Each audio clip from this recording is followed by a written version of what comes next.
Hello. I don't know if... Maybe I should stand, it's easier to speak. we can hear. My name is Jussi Koitela. I'm a head of program at Frame Contemporary Art Finland.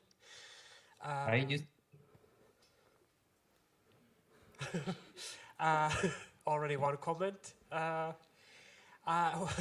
Really big welcome and warm welcome to this session, part of the Rehearsing Hospitality, Catering for Rehearsing Hospitalities program this week, which is part of the Frame's public program, Rehearsing Hospitalities. This, I just have to see, yes, the gathering itself this year looks into questions of redistribution of power, wealth and resources in very different ways. And this session, especially kind of almost like one of the opening, like a big discussion around decentralization and collectivity. I will just say something very practical in the beginning, and then introduce more of the speakers and the content of this session. So we are streaming the sound from the event live. So if there's any comments or questions, please wait for a microphone. It's really crucial to get the sound also to online. And there's also live captions, so I hope and ask that people are speaking quite slowly. I also try to do it myself, so it's more easier for the people here who are doing the live captions.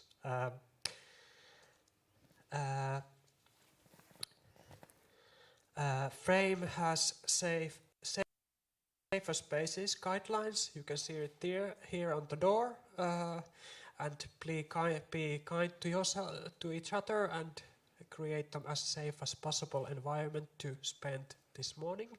And then I also want to say that these sessions and also later today in the afternoon are quite long as a duration wise. So if you want to drop out or go somewhere else at the in between and during the event, it's completely fine. So don't feel stressed about sitting in the audience all the time. And then just wanted to also mention that we are having the space is partially provided by other organizations and art institutions in Helsinki, and so the carpets where people are sitting, standing, being, so they are offered by different institutions.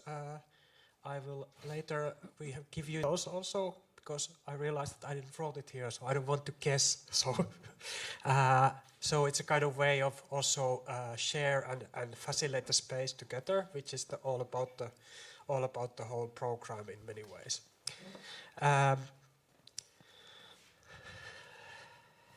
Then maybe a little bit about the content of this session.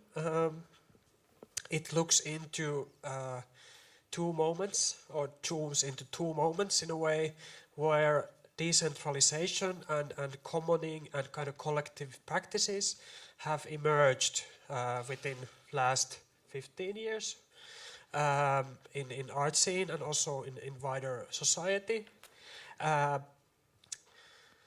So I'm just kind of maybe saying something more, and also introducing the speakers through by kind of describing maybe these two moments.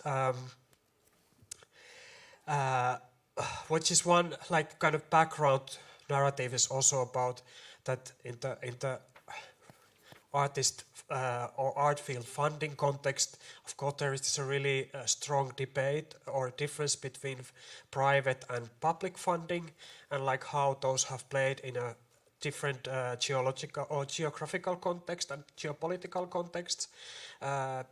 Maybe thinking about wealthier countries and wealthier context, or welfare state driven societies where there is an emphasis on the public funding, and also the kind of maybe after 2008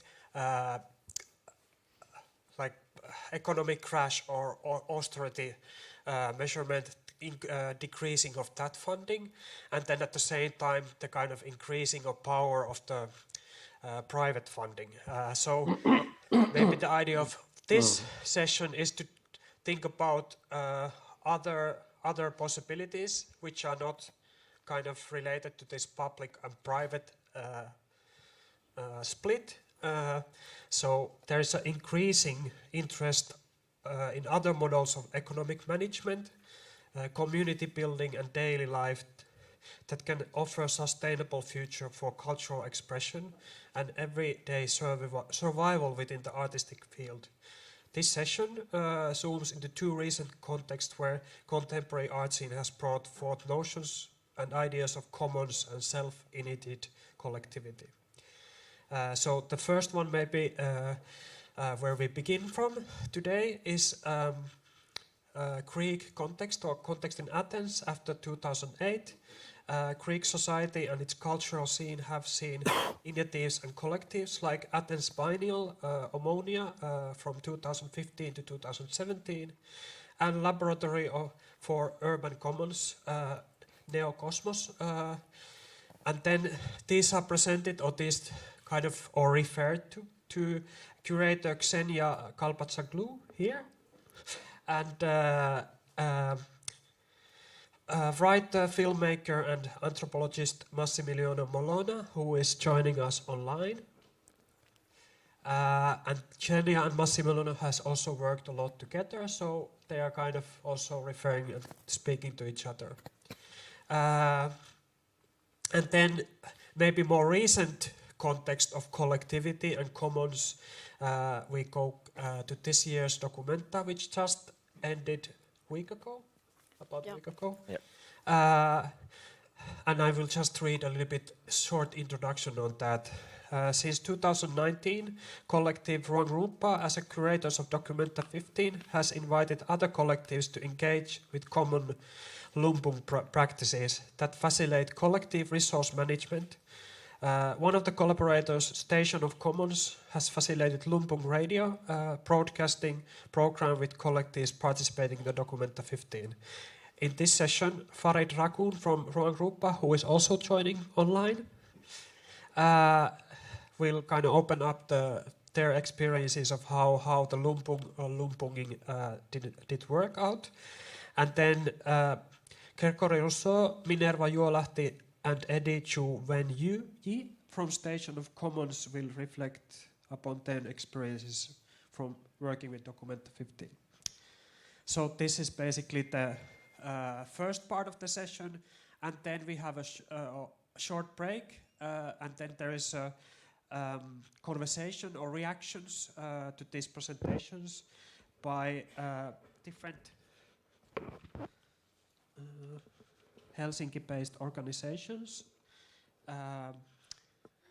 There is Dahlia and Broul coming late. All of these are coming later to the stage after the break. From Catalysti, Pilvi Kalhama from Emma, Museum of Contemporary and Modern Art, Espoo, Raija Koli who is a Frames director, Paul O'Neill from Publics, and Minna Tarkka from MCALT. So this is the second part of the session where we go after the break. So this was the introduction. And if there is any comments or questions, we have a time at the end of the second part to have them. Yes, and then I just want to mention, you see on that screen there is kind of a live mapping of the content of the session going on. That's done by Yvonne Billmore, who has been Frames Associate Curator and curated the program earlier, and also this time have a little bit different role, but now doing this kind of a live session mapping. Unfortunately, Yvonne cannot be in the space now, but doing it online. Yes, so without more delays, I think we go to talk or presentation by Xenia, and then, yes, so you have about 15-20 minutes time. Okay. Can we share? Is it there? Yeah. Okay, perfect. Or should be. Now who is connected to that? Who is connected to that? If you, Oh, hello. Good morning. Minerva, Thank you, Jussi, and everybody at Frame and colleagues here for the invitation. It's pretty intimidating to go first, not only because it's the morning, but I feel amongst friends and colleagues or people I haven't met, and we work together or in parallel. Can you sit there? Why? Wait, sorry. Bit chaos. No worries. Let's move the whole thing because it's little. I'm joining another collective. You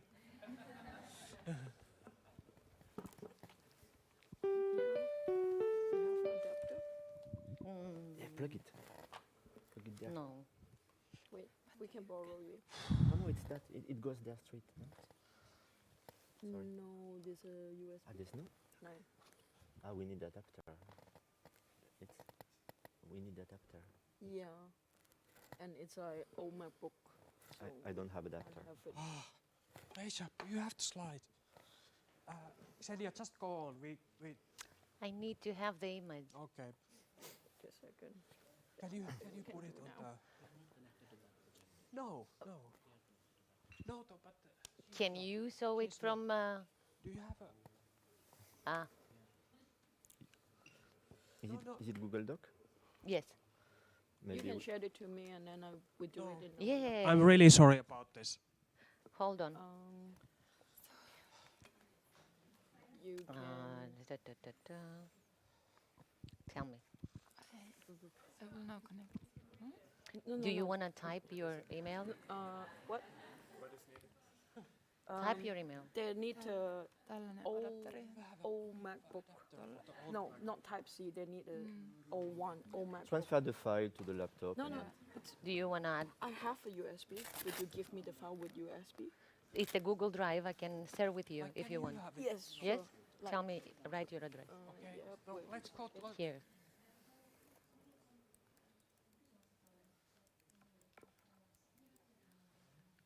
This is my email. Okay. So I'm sending you Yes. It's shared moment. by the email. I will check my email now. Sorry. Drive.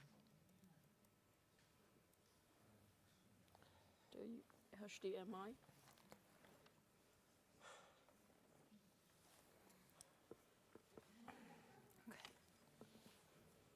Okay, you can give.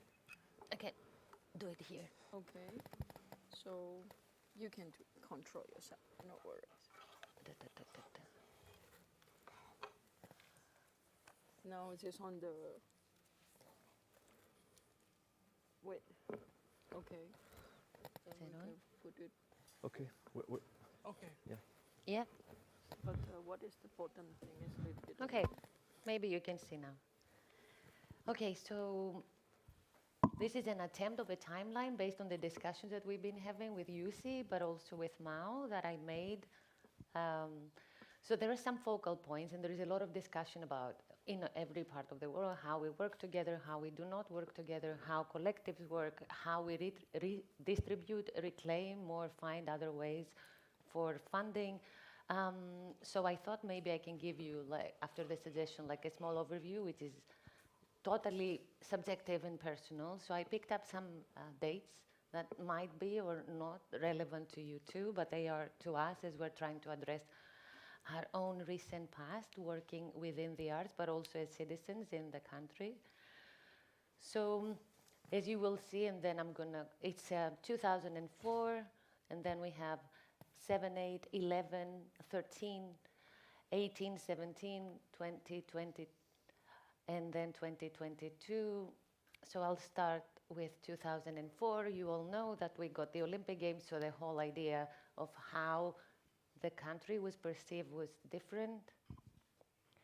Then I'm sharing with you an image from 2008 where all the initial riots happened, and this is like most people discuss about this recently in Greece as a public sculpture that happened in 2008. It's the Christmas tree on Syntagma Square that later was occupied.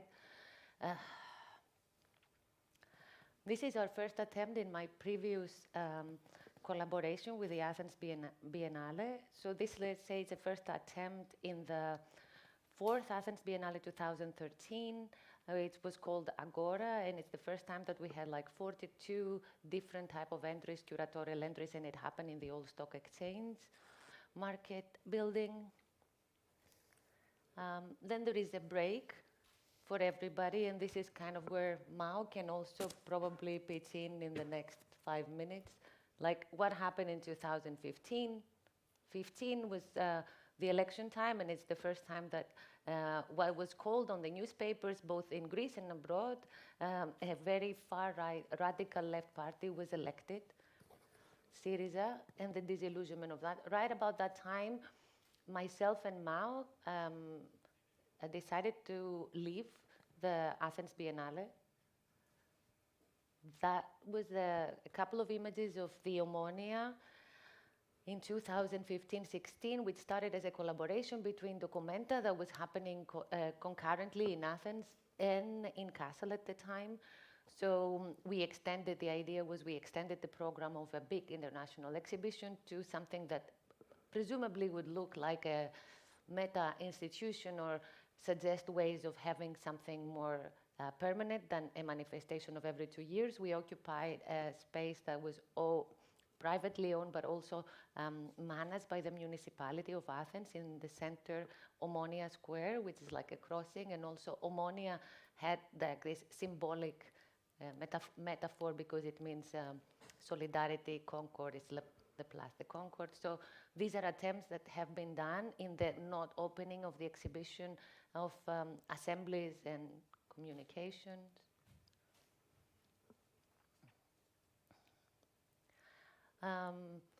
Another thing that happened in 15, which is a pretty seminal, let's say, year, was like a group of artists, unknown, have made a huge graffiti in the Polytechnic School in Athens, in Exarchia, which is a very seminal building because it was, let's say, the building that the beginning of the student revolution started before the fall of the dictatorship in 1974.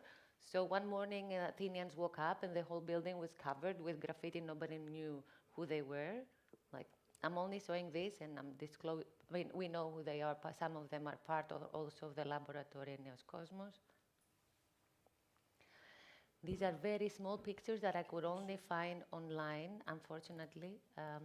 These are first attempts. Sorry. No worries. Maybe you can zoom a little bit. Yeah, No. they're very Yeah. small. Small attempts of gatherings that we did with Mao and former members of Syriza, let's say, or theorists that were working at the time in Athens as a state of exception within what was happening in Europe to set up LAC, the Laboratory for the Urban Commons. And this is where we stand now. Mao, would you like to add something about, let's say, the years between 15 or starting at 15 and what we did, let's say, with the meeting, so I can pick up for later? Would you like to? I think I will talk about that later. I don't want to break the flow, unless you want me to. I would like you to if you want, but it's okay. Okay. Yeah. No, sure. I mean, I think that when we started the idea of planning for Omonia, this edition of the Athens Biennale that would connect to basically the Solidarity for All movement that came out from the 2011 movements of the square. We were living a moment in which the municipality was full of people from Syriza, but people from the left-wing section of Syriza who were very keen to create these alliances between the state and the commons and urban spaces that were occupied.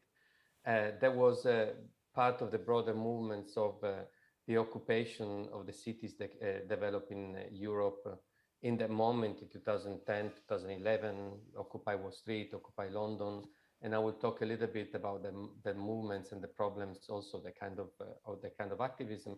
But so, in a way, our Athens Biennale was really like framed by this political moment in which the state not so much the municipality of Athens that was much more neoliberal, but the state had a very, very strong intention of liaising with the urban, let's say, movements and with urban occupations and with the Solidarity for All movement. So the Solidarity for All movement was effectively a movement that take over the functions of the state at the moment of economic crisis. And it was a super efficient, super horizontal and transversal movement that it was incredibly revolutionary. In fact, partly that was also became the blueprint for a lot of radical care initiatives, for instance, that developed after the pandemic. For instance, Cassie Thornton hologram, which is really taken from the Solidarity clinics in Greece. So for us, the Biennale and Omonia was this attempt to follow the moment of a conversation between a left-wing, a state that had been occupied effectively by a left-wing coalition, and urban groups that were supported by the state. And so that's why I came in with this strong framework. There was Omonia, which the idea was to turn the Biennale into a solidarity space and to learn from these solidarity groups, but also to involve them in the management, I mean, in the decisions of the Biennale. Before we started to commission artists, before we started to decide the framework, the issue was really to start with an assembly involving all these movements. And the big job we made was in preparation of this. We mapped all the political scene in Athens. So that was in 2000, let's say, in 2013, 2014 was this kind of consolidation of this conversation between urban movements and the state. And then when the Biennale started, Syriza was the moment of the highest crisis in which it was forced to basically accept the memorandum from the Troika, and which was rejected in the national referendum. So effectively, we came exactly in the moment in which that kind of alliance was crumbling. And also a moment in which the municipality was occupied by a very strong neoliberal mayor and vice mayor, which in a way blocked this conversation between the state and the Biennale.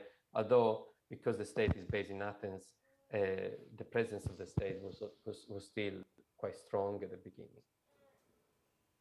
Okay, that pretty much sums it up. I would like to add also that inviting Mao, who made this kind of and not naming him also a curator, but like a program director, kind of also gave the feeling and the pace of how we were envisioning at the time to go. And obviously, yeah, the space was occupied. We have to make also that distinction. And as a curator, I have more insight in this, other than the context, let's say the political context or the socio-political context that we've been living, like the difference between non-institutionals and institutional entities in the city. They're very vague, and there are a lot of gray zones, like the particularities of how state or public operates, and the majority of the project spaces, or the alternative, if you want to call them like this, are project spaces or places or initiatives that have started from artists with this kind of idea. Artists, curators, different types of alliances. So they were also the backbone of people that could be living somewhere, because we were all running thin on resources to rent different type of spaces, run smaller project rooms, trying to have sustainability through a program. So that was the backbone. Obviously, the discussions or the meetings between the solidarity movements, the activists, and the art scene in the beginning, they were not so successful, I would have to admit, particularly because since 2011, they have been both local, but mostly international artists and curators coming into the city and approaching all these initiatives and solidarity movements to create artworks. Their presence was short-lived, obviously. Their approach was mostly as we know it. So they were very, how can I say, suspicious of us reaching out. On the flip side, though, not to just say that the art people were so amazing and always progressive, is like also the art people and the communities and the collectives that we try to invite and work together.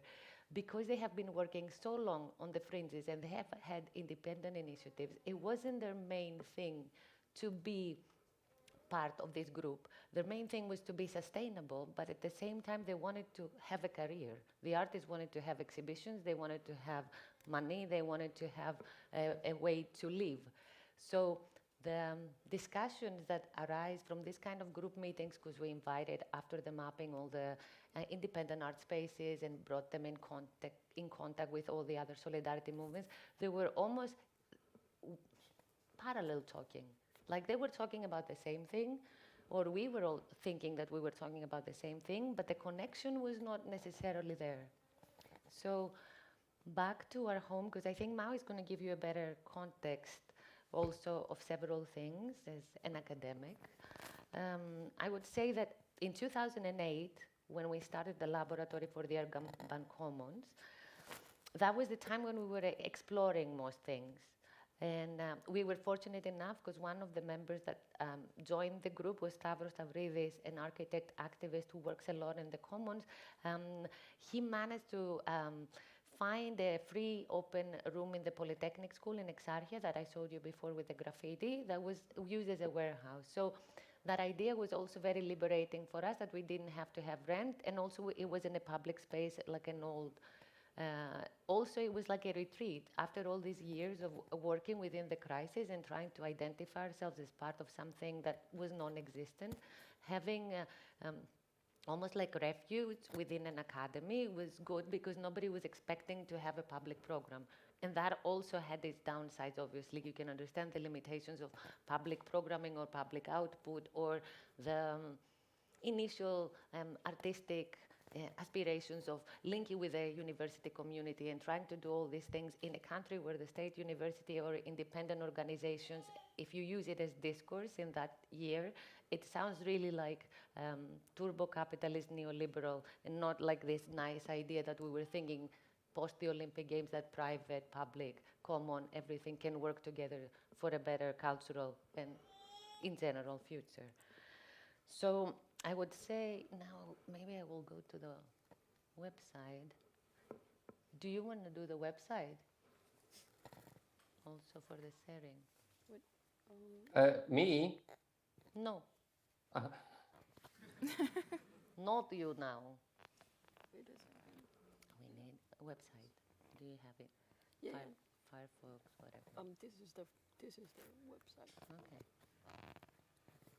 So we go.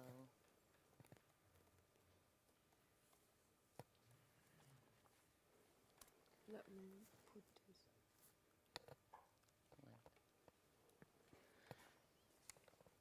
So, okay, so this is our website. I don't know if it's a, because I'm only one and then Mao is another one and we're a big group.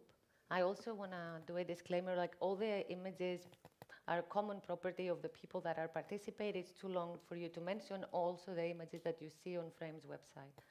So Neocosmos kind of is the project space that we made public after the university space. It's in the area called Neos Cosmos, which has a lot of history.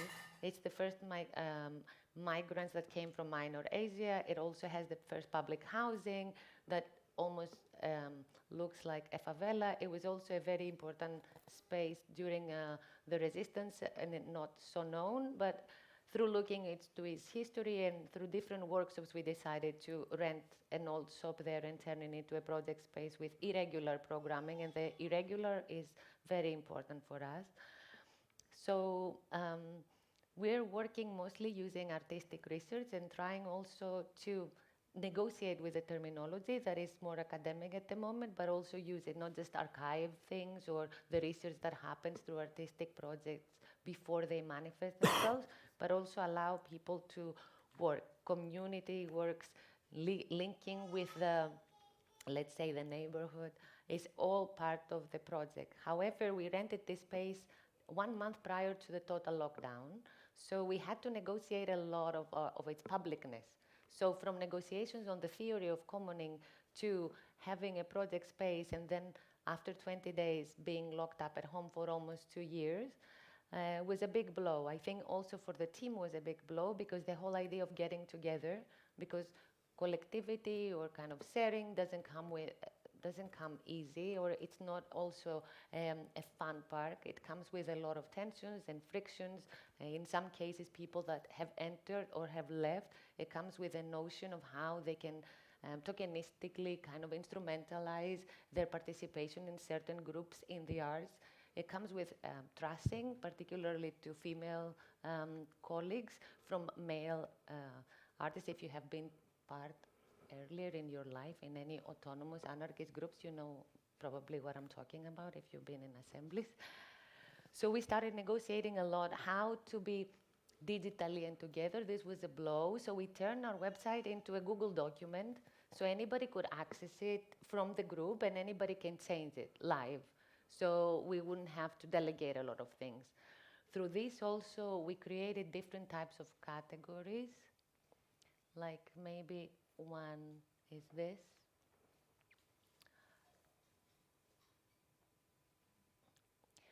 So initially, we didn't know what to do, and everybody was kind of trying to live their life. We started, and we didn't have enough of information, so we started working with texts that we were sharing, and then from Silvia Federici, a text about the coronavirus, from Stavros when he was writing something about life, interviews by Moten and Harney,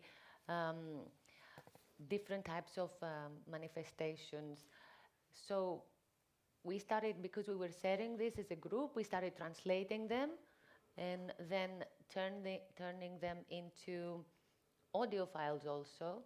So people who had children at home or people who had other possibilities could just hear it in the background while they had to do other things. At the same time, we created,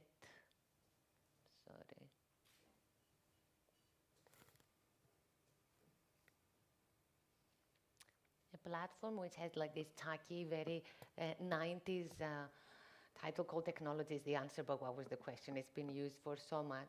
But it was also a revisiting of what we could do, because for smaller institutions or for even small groups of people working together like us, the idea of using the technology to redistribute things that we have already done, programming that we have done, and we can create platforms from movies to 360 degrees photographs of pristine collections, it was non-relevant. I mean, also we didn't know the neighborhood at the time. So we kind of approached artists that used the medium as raw material also for them.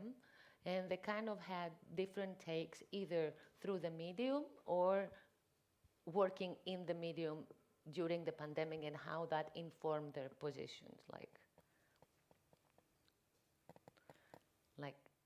Sam Lavin and Tega Brains Get Well Soon is an interactive thing that it has collected, let's say, material from different doctors or sites that are talking about the pandemic. Some of the projects, maybe what you could see here on the website is like everything has a horizontal attitude. So we're not doing project-based manifestations, but we try to create categories that allow us to build on them in time. So not a single project finishes or opens specifically, but let's say everything links to one another. And because that was my cue to wrap it up. Yes. Yeah, I would say it's very difficult to work under collective circumstances, and it's not only the sustainability, the classical things, particularly coming from Greece, talking about the crisis or being an image of the future has been a constant in I don't know how many talks. I think it's also how the people operate together. It's a lot has to do about emotion and kind of setting. It sounds really bad when you're using English language to say emotion, I'm sure. And also language, I think. Language is something that we're working a lot with because, again, the same way that I'm saying I don't really know how to translate well the word synesthema, the Greek word, to emotion, the other thing is we've been brought up within institutional frameworks, specific universities. We're trying to decolonize almost our own existence when it comes to the magazines that we've read and the art and the aesthetics that we have been raised and think at the time that we would be part of a specific profession.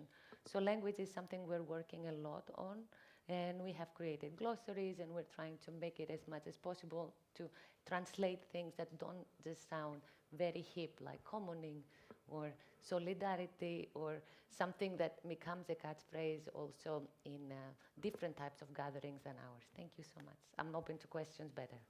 Thank you.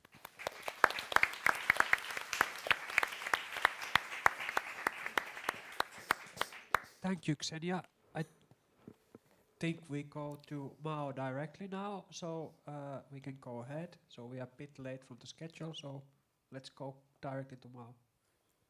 Mao, you are Okay. welcome. Hi, thank Yes, you. please. And Great. can you see the slides? Can you put it like a full screen? Full screen, yeah. Okay.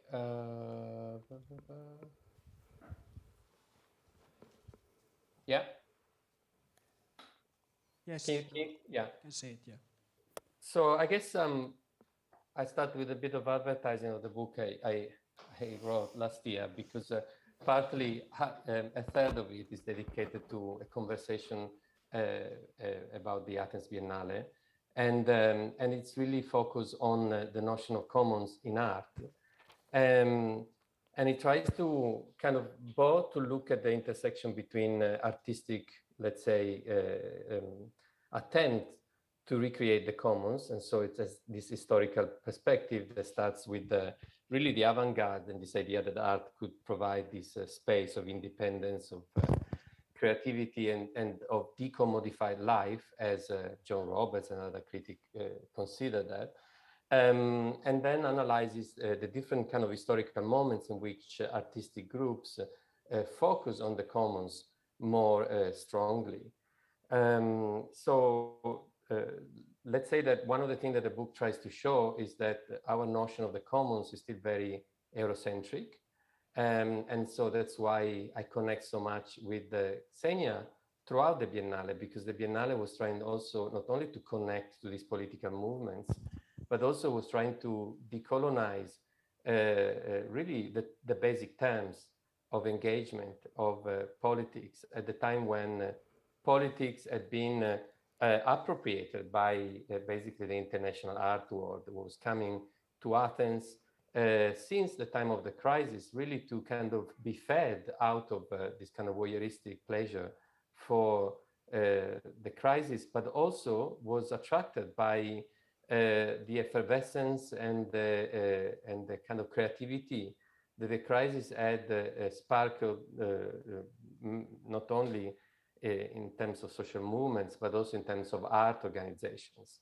So what Xenia says, it's very true that a lot of artists, international artists, came to Athens to basically capitalize on this amazing moment in which people started to create studios in their house and started to create these really small-scale initiatives. In a way, creating really very basic forms of solidarity between them. They were looking at each other work, distributing together.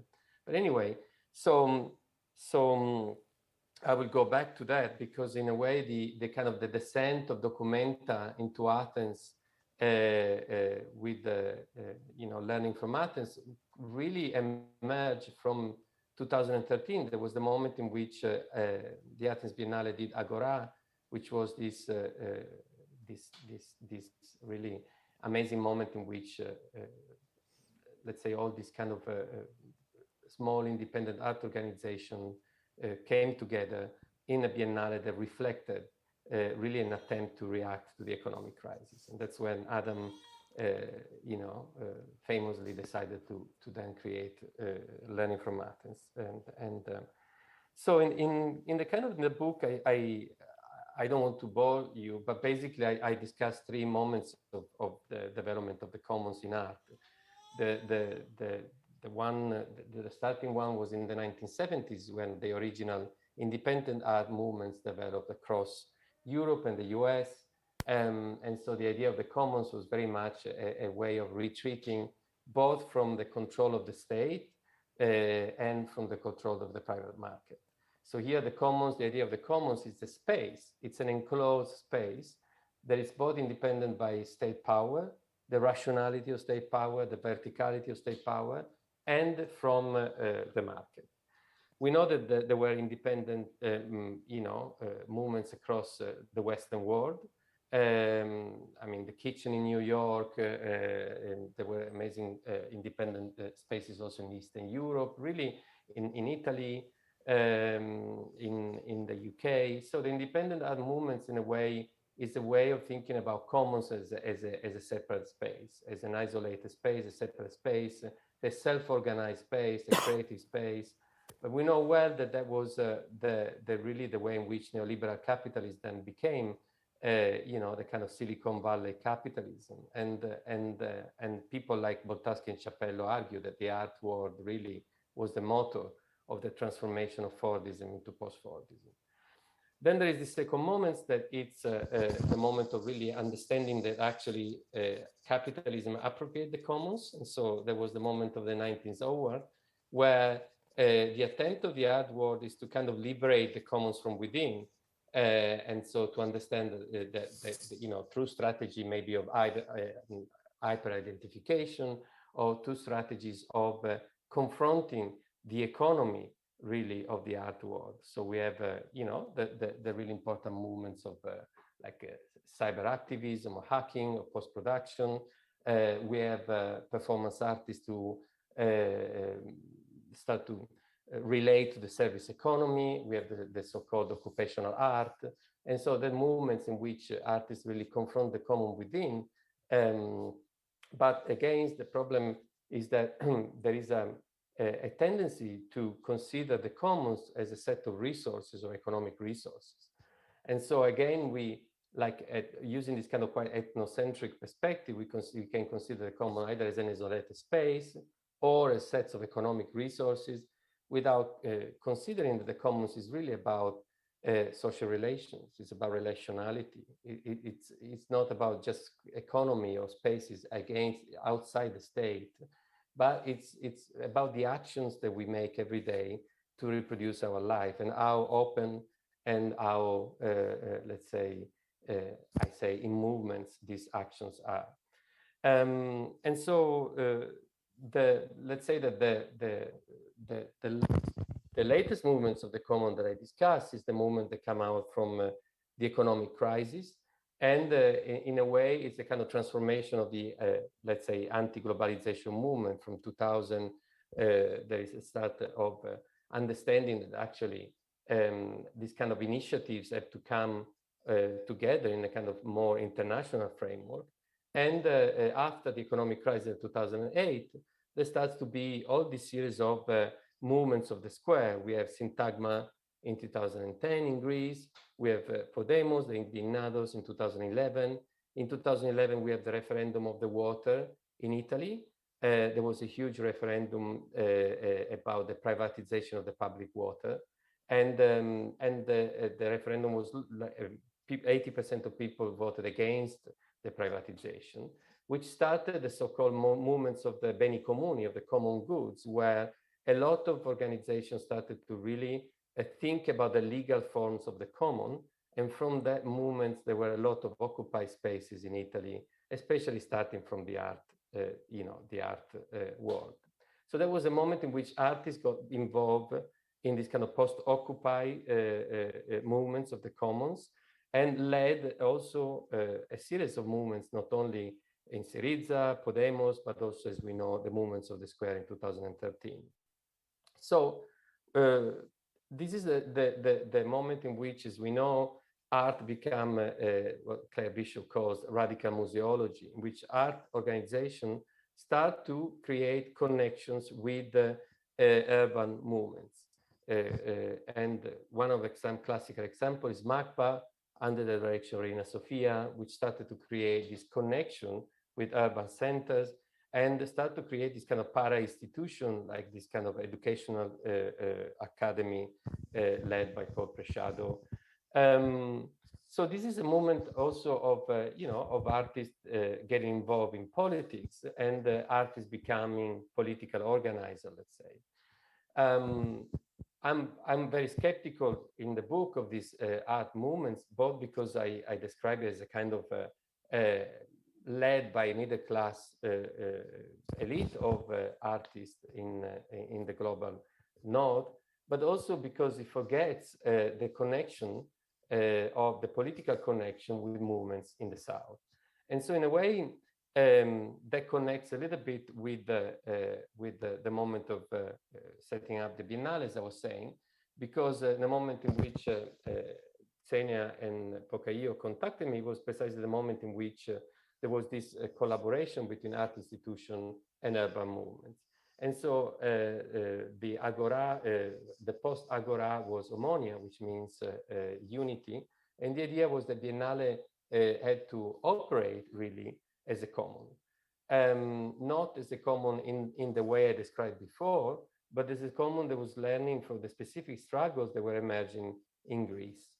And so what we did was to, as Xenia said, we occupied this building, which was, it's a huge building in Omonia. There is a commercial square of Athens where people mainly pass by, but there is a layering of different social constituencies of very different, they come from very different places.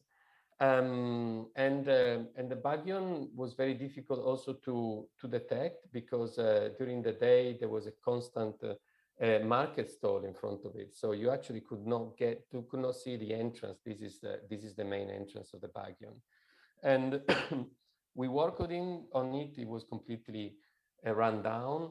We installed toilets, we installed solar panels, and we asked 13 groups of artists in Athens to come in.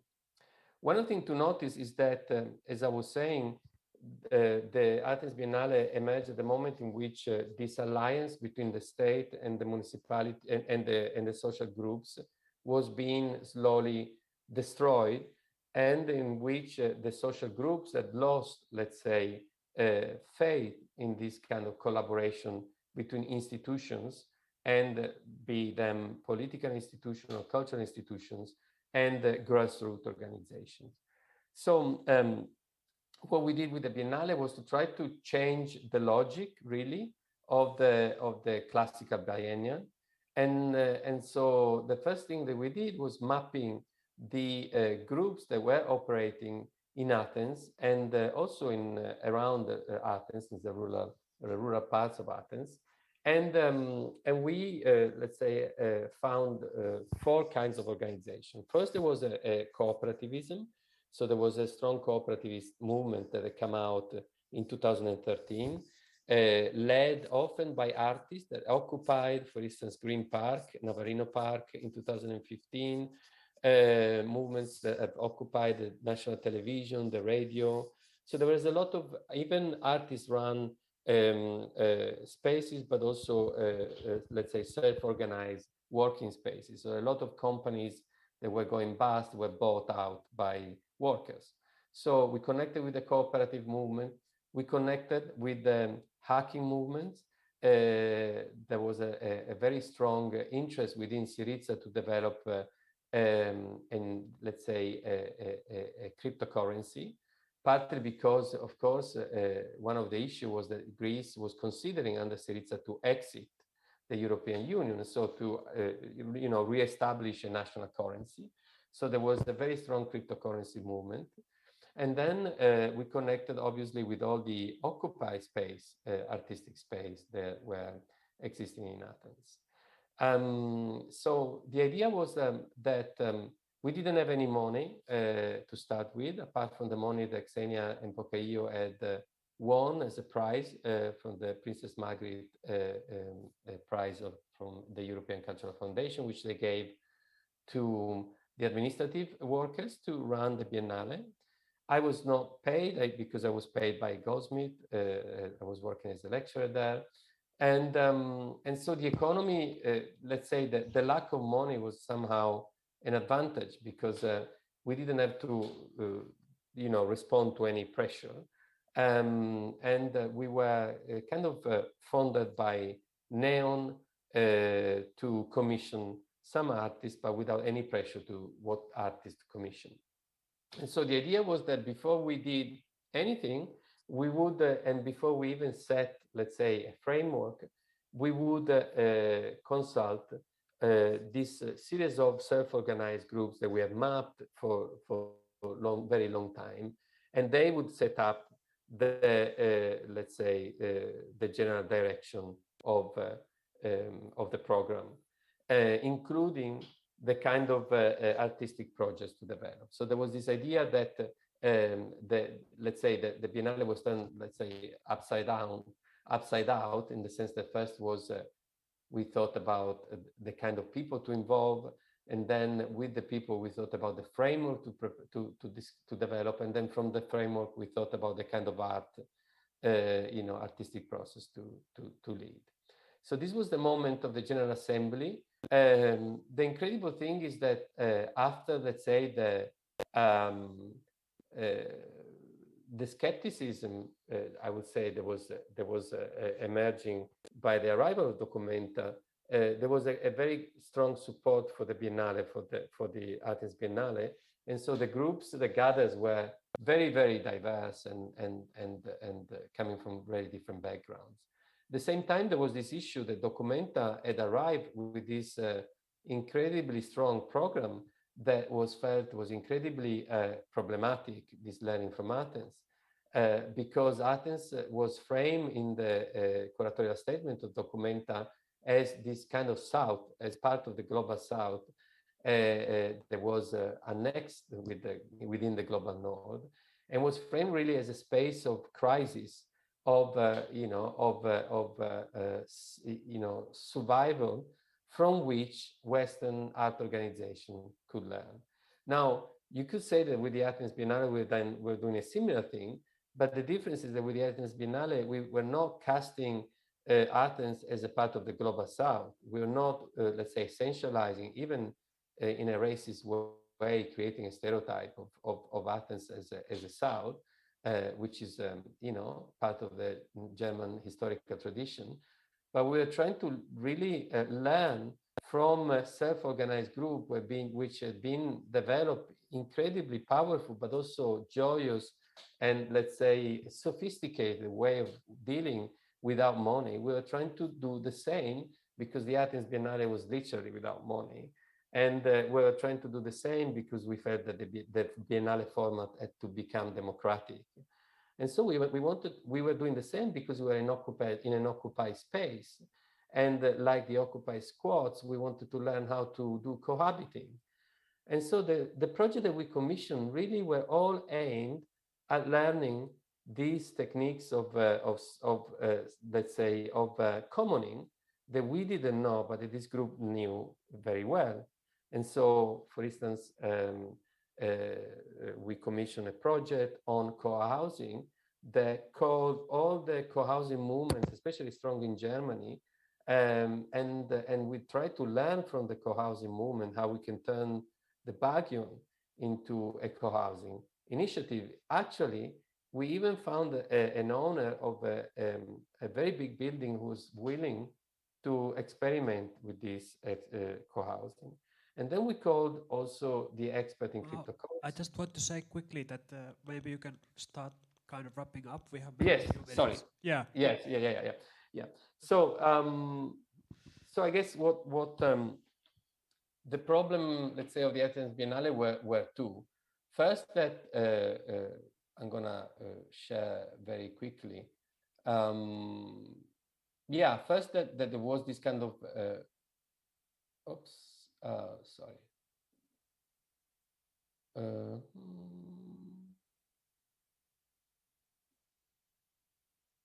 Okay, no, you can see it. Well, first there was the Biennale was perceived as a Biennale without art, and so obviously the international public that was coming there to see art was very disappointed. And the other thing, that the arrival of Documenta really created this incredible opposition, as Xenia was saying, from all these independent art groups, especially, from the, let's say, not only independent art organization, but also the squads, the political groups, towards the Biennale 2, which was somehow, at least at the beginning, affiliated or associated with Documenta. And the other issue, I guess, is that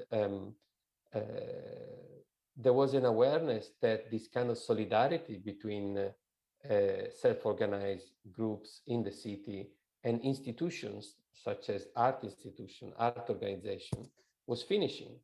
And in fact, that a moment of collaboration, let's say, between art organizations and self-organized group is finished too.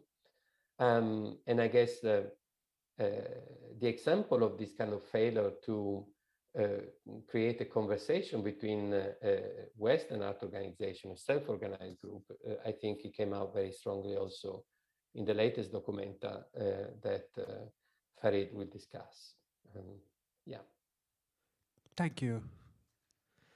Thank you, Xenia and Mao. I think we have I think we have time for a quick comment, one question. Anyone wants to shoot anything or say something? No. Why? Okay. Yeah, that's true. Okay, maybe we can take some questions at the end of it because it's a bit. I want to go forward. Let's have a few minutes, self-organize or kind of reorganize break, but don't go far. That's my point. Thank you. Thank you for helping me and for changing things. Thank you.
Okay, let's start again. Thanks for coming back. Hope you enjoyed the coffees and teas and water. So we continue very quickly, so we can be somehow on time. Next one is Farid speaking from Jakarta, part of the ruangrupa, and kind of trying to reflect what happened during the lumbunging process for the documenta. Farid, you are welcome to start. Thank you very, very much, Jussi and Fred. Hopefully you can hear me okay over there with my connection. It's raining here in Jakarta, and sometimes it is raining like this, connection, internet is disrupted. But yeah, just let me know if I have to alter my Wi-Fi connection so I can do it. But for now, I think we can start with this. You can see my screen? Yes. Yeah, okay. So what I'm going to do this time, and hopefully it's not going to take too long, I'll try to be brief. It's a reflection on certain parts of Lumbung journey, let's say. So it's not Documenta 15, of course, it's part of it. And it's nice to go after the first sessions, because it's kind of like there's a 3/4, and it was right before Documenta closed. So for you who are interested in it, I think like you can switch to this channel. Well, I cannot also assume that everyone knows about ruangrupa and our journey, let's say, it's our Documenta 15 journey. But what I can say briefly is like we're a group of artists collective from Jakarta. This is kind of like one of the spaces we occupied before in around 2016 to between 2016 to 2018, when we started to play with that experiment with notion of lumbung, or how we can share our resources between each other. At that moment is between collectives based in Jakarta. So this is how it started, that space. And then when we were asked to think about the next edition of Documenta around the end of 2018, we were thinking of inviting Documenta back. So that journey that turned out to be what we call now Lumbung is something that we offered them, whether they're interested in being part of it. And then they said yes. So it's kind of like the journey changed a bit because of that. No, not a bit. It got the journey changed a lot because of that. And then we were thinking of enlarging the notion of sharing resources, having Documenta as part of bank of resources that we can share with others, no, with other practices that could something like a platform like Documenta. Let's say, if you think about Documenta as bank of resources, spotlight, platform, attention is one of them. Not only money, but money is part of it. In the end, it's not. Actually, it's not. We can say that it becomes demystified, at least for us, the ones that working with us as well, for us and our collaborators, because in the end of the day, it as a total maybe it seems big, but in the end it's not really big. It's still privileged, but it's not. The sky is not the limit, let's say. So like talking about assemblies or gatherings and conversations, all those kind of stuff. This is the system that we kind of like introduced. And again, this is like how the first session showed. It's not entirely new. This is not our innovation. This is actually, we learn a lot from our past experiences, also learning from others who are better than us in organizing, let's say. So we put many artists in assemblies, some of them big, some of them small, but it's between 4 to 14 collaborators, let's say, and then we group them in order for them to self-manage, you know. Making working groups is one of them. That self-manage the resources, introducing the projects to each other, and there will be collective projects that we could support afterwards in the framing of Documenta 15. It has become a very, very useful and fruitful experiment. This is the first time we're doing it, actually. As an experiment, it's been really great. We learned a lot from it, especially in the notion of working groups, which I'm going to talk more. And then also, I think it's a good segue to Station of Commons afterwards. These are the complete working groups, at least for now, that we can identify from current film gallery. Lumbung Indonesia is like a continuing what happened from 2010, kind of like recognizing how collective works has been one of the main ways of doing this. And then, so it's kind of like data collecting of what type of collectives are active from where and all those kind of stuff, because there are so many type of collectivities happening in Indonesia itself. Lumbung kios and merchandise, Lumbung land, talking about land ownership, struggles, etc. Lumbung members is the 14 initiatives that we have been working since 2019, the longest. Lumbung Press is a press office, let's say, that all of us can use. From Documenta, it has moved to Barcelona, and then it has a life in its own. Lumbung of Publishers is like a group of publishers that can take, starting with Documenta 15 applications and translate it to their own languages, design by themselves, and then kind of like use it as their own sustainability practice.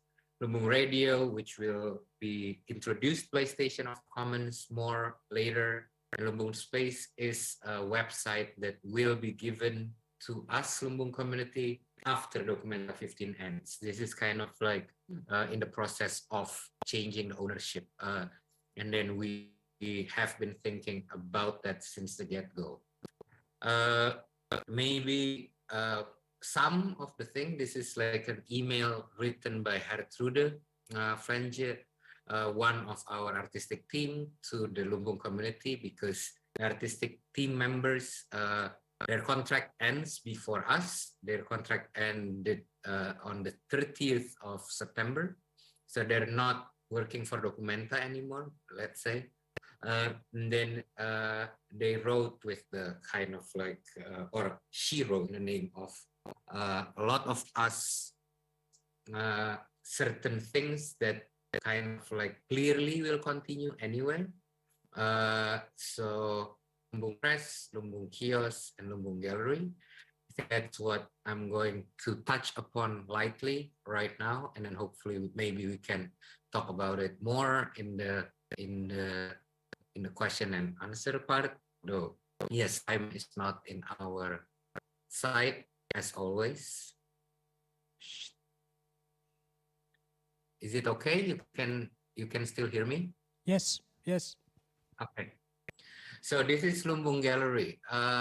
This is kind of like a working group that came about because we realized 95% of the people we are working with for Documenta 15 don't have gallery representations. Maybe it's a bit different. I don't know how to compare it to the previous editions, but this is just a fact that we have for Documenta 15 annual journey. So we thought that it would be nice to think about what kind of gallery actually could be or could be set up, in a sense that we can ask ourselves as artists what type of system or schemes that can be used or can be pushed in order for us with our type of practices, from collective practice to non-object practice, as well as ethical affiliations, etc., and then how it can be put into something called gallery. Let's say maybe it is kind of like an experiment that people can learn from and then also build upon after Documenta 15. So we did that, something called the Arte.net, if you want to see the website, from Berlin, who has been thinking about commoning the art world and gallery, let's say, in that world. It's still a work in progress, although it has started. This is kind of like one that has a leg or some legs of its own. Maybe certain things can work differently. One is pricing, of course, from basic income or the work that is done not only by one person, although one person can think about it, but the way we work with, it's like that one person always work with a community anyway, no? So how selling or having these works sold actually kind of like benefit many other people, not only the artists themselves. So that kind of thing, and also how to think about collective pot, how it's less competitive. Maybe non-competitive is still a utopia, but at least we can make it less competitive, like the majlises or the assemblies that we introduced before. It made things less competitive than before because people know each other, and then if one sells, it actually kind of like benefit the others as well, and all those kind of stuff. And then the notion of transvestment instead of investment,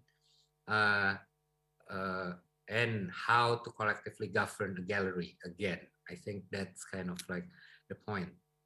With kiosks, it's kind of like bottom up from ruangrupa as well, because we know we've been selling merchandises and other things, and it actually kind of like, if we want to be serious about it, it can help a lot in our sustainability. And we know people that we are working with this time also have that type of practices, many, maybe not all. And then after setting up this with different type of shipping, for example, we learned from Kate Rich and that feral trade distribution, slow trade, etc. So shipping is different, not jumping on top of the usual shipping mechanism, global shipping mechanism, all those kind of stuff.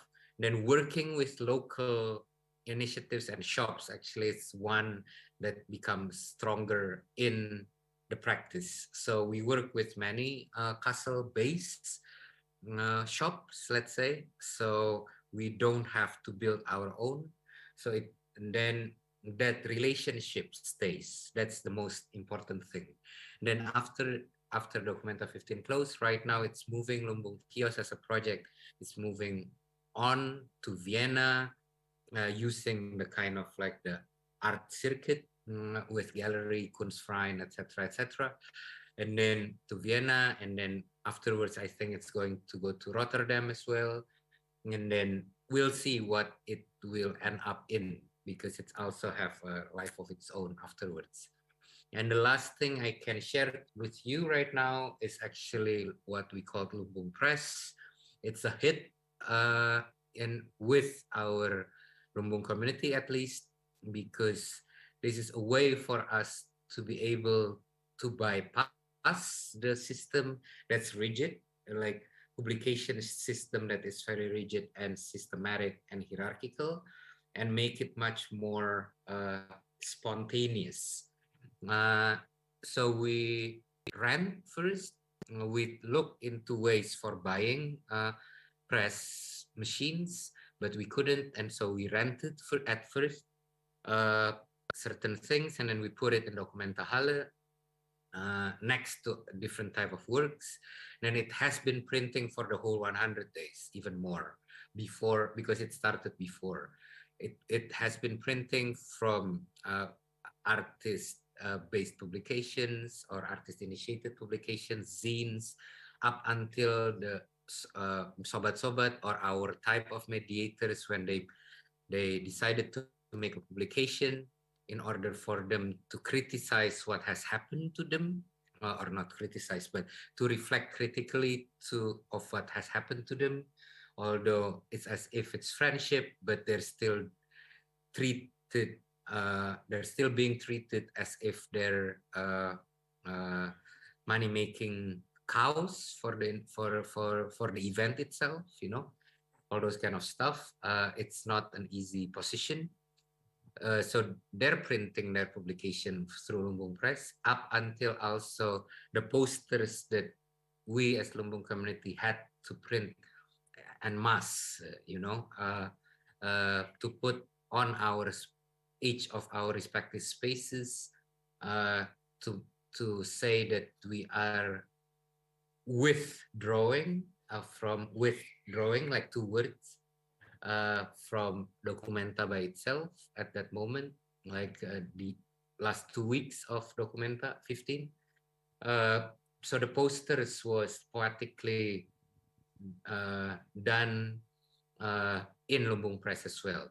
Right now, it's being moved to Makba in Barcelona, the museum, because the one that's responsible for it, Farid Hansen, Eric Beltran, and Indra Amen from Ruangrupa, they managed to find a new next life for them. So I think like we managed to, in the end, to buy the machines and then set it up in Barcelona, which is great. So because these projects were made, although it wasn't the intention in the beginning, but practically it has to be made that way with other working groups as well as cases with collective pot. So we, from the beginning, we fought with Documenta, or we fought the Documenta institution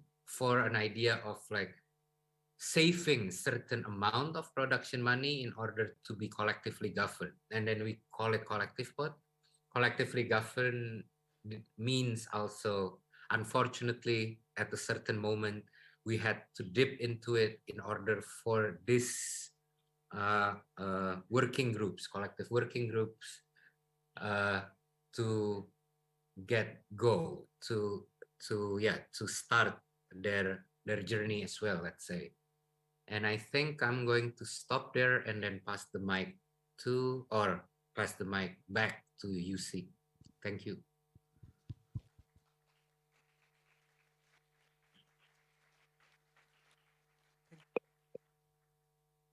Thank you, Farid. I think, does someone wants to react? Have a question?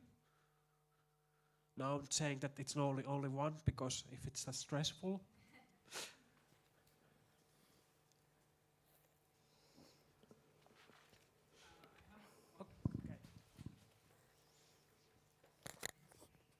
Hi, my name is Hugo, and well, my question was, when you were talking about this pot, this gallery pot, that you were working mostly with artists that had no representation. Was that intentional, or in the end was something that you found, like, I mean, it was a fact that collide and you work around?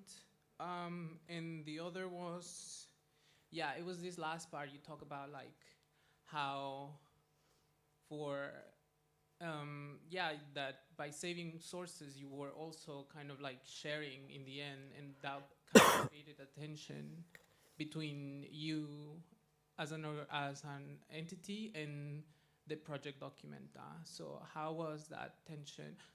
Does that tension created something else, which was that sharing sources?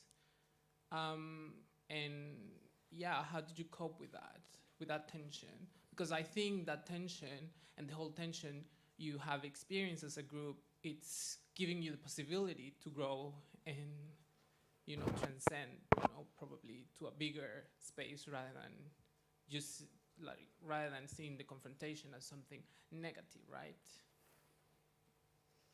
Thank you. Yeah, thank you for the question. Should I answer it directly? Yes, just go on.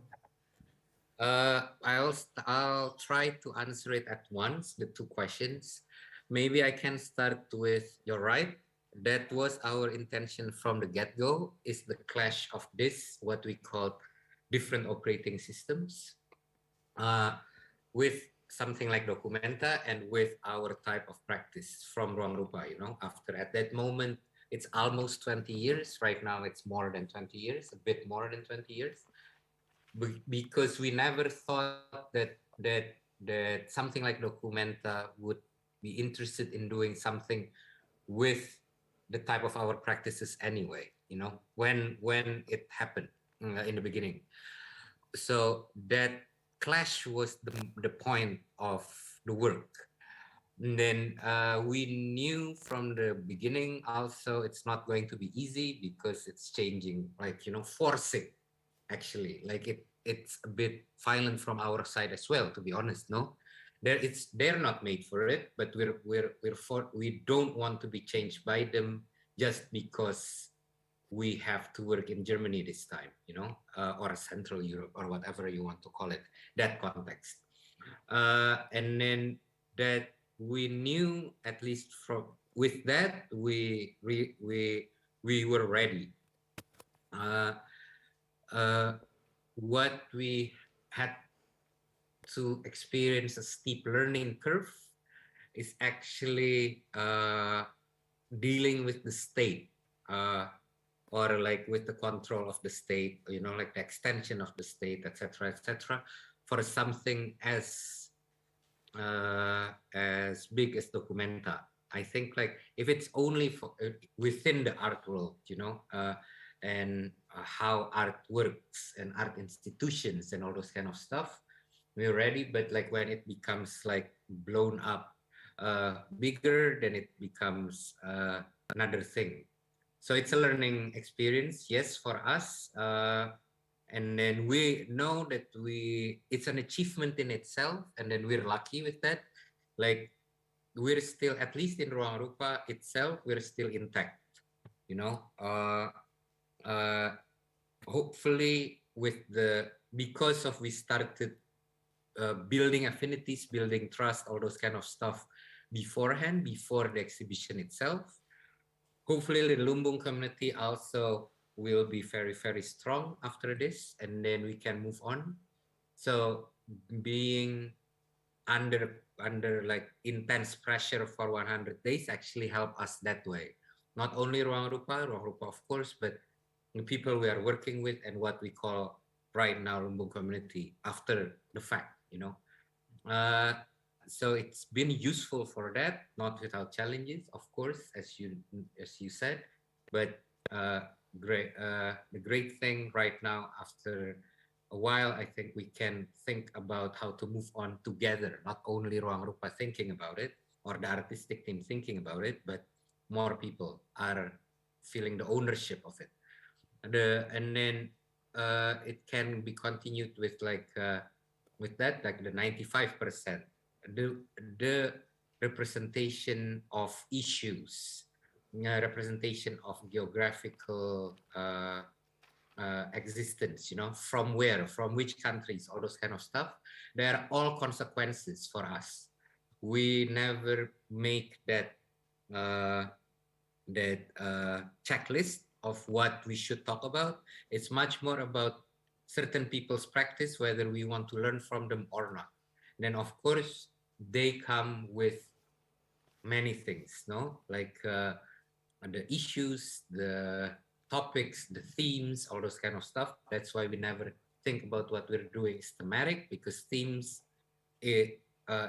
came after the practice itself. It just happened that, you know, these people are talking about these issues and all those kind of stuff.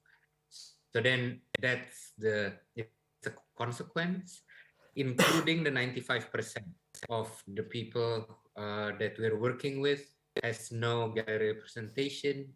I think we didn't ask those questions when we were knowing them by Zoom mainly, or a lot of them also came before, and because we knew them before.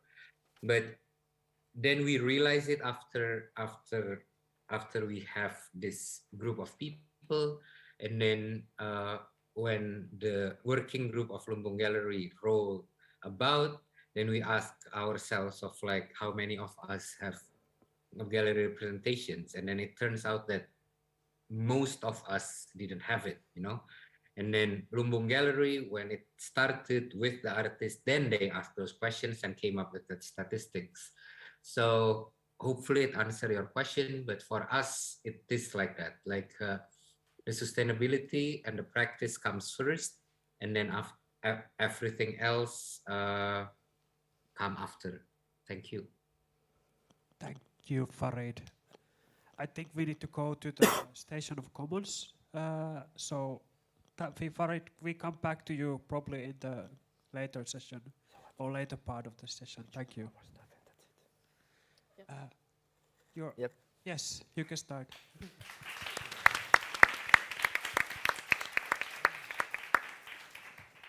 Yes, microphone is on. So thank you, Jussi. Thank you, Frame, for organizing this event and for inviting. Thank you, everyone, for joining.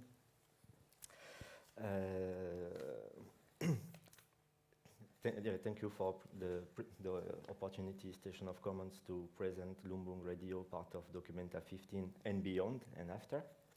So the slide. Yeah, and we are live streaming. Yes, that's true. We are live streaming and recording the event, so Yeah. that you know. Yes. It's a video already. Go. Dum daga dum dum daga dum daga daga down. Dum daga dum daga dum dogo dum. Ding daga tang daga tang tong dugu dum. Ding daga dum daga dum dugu dum.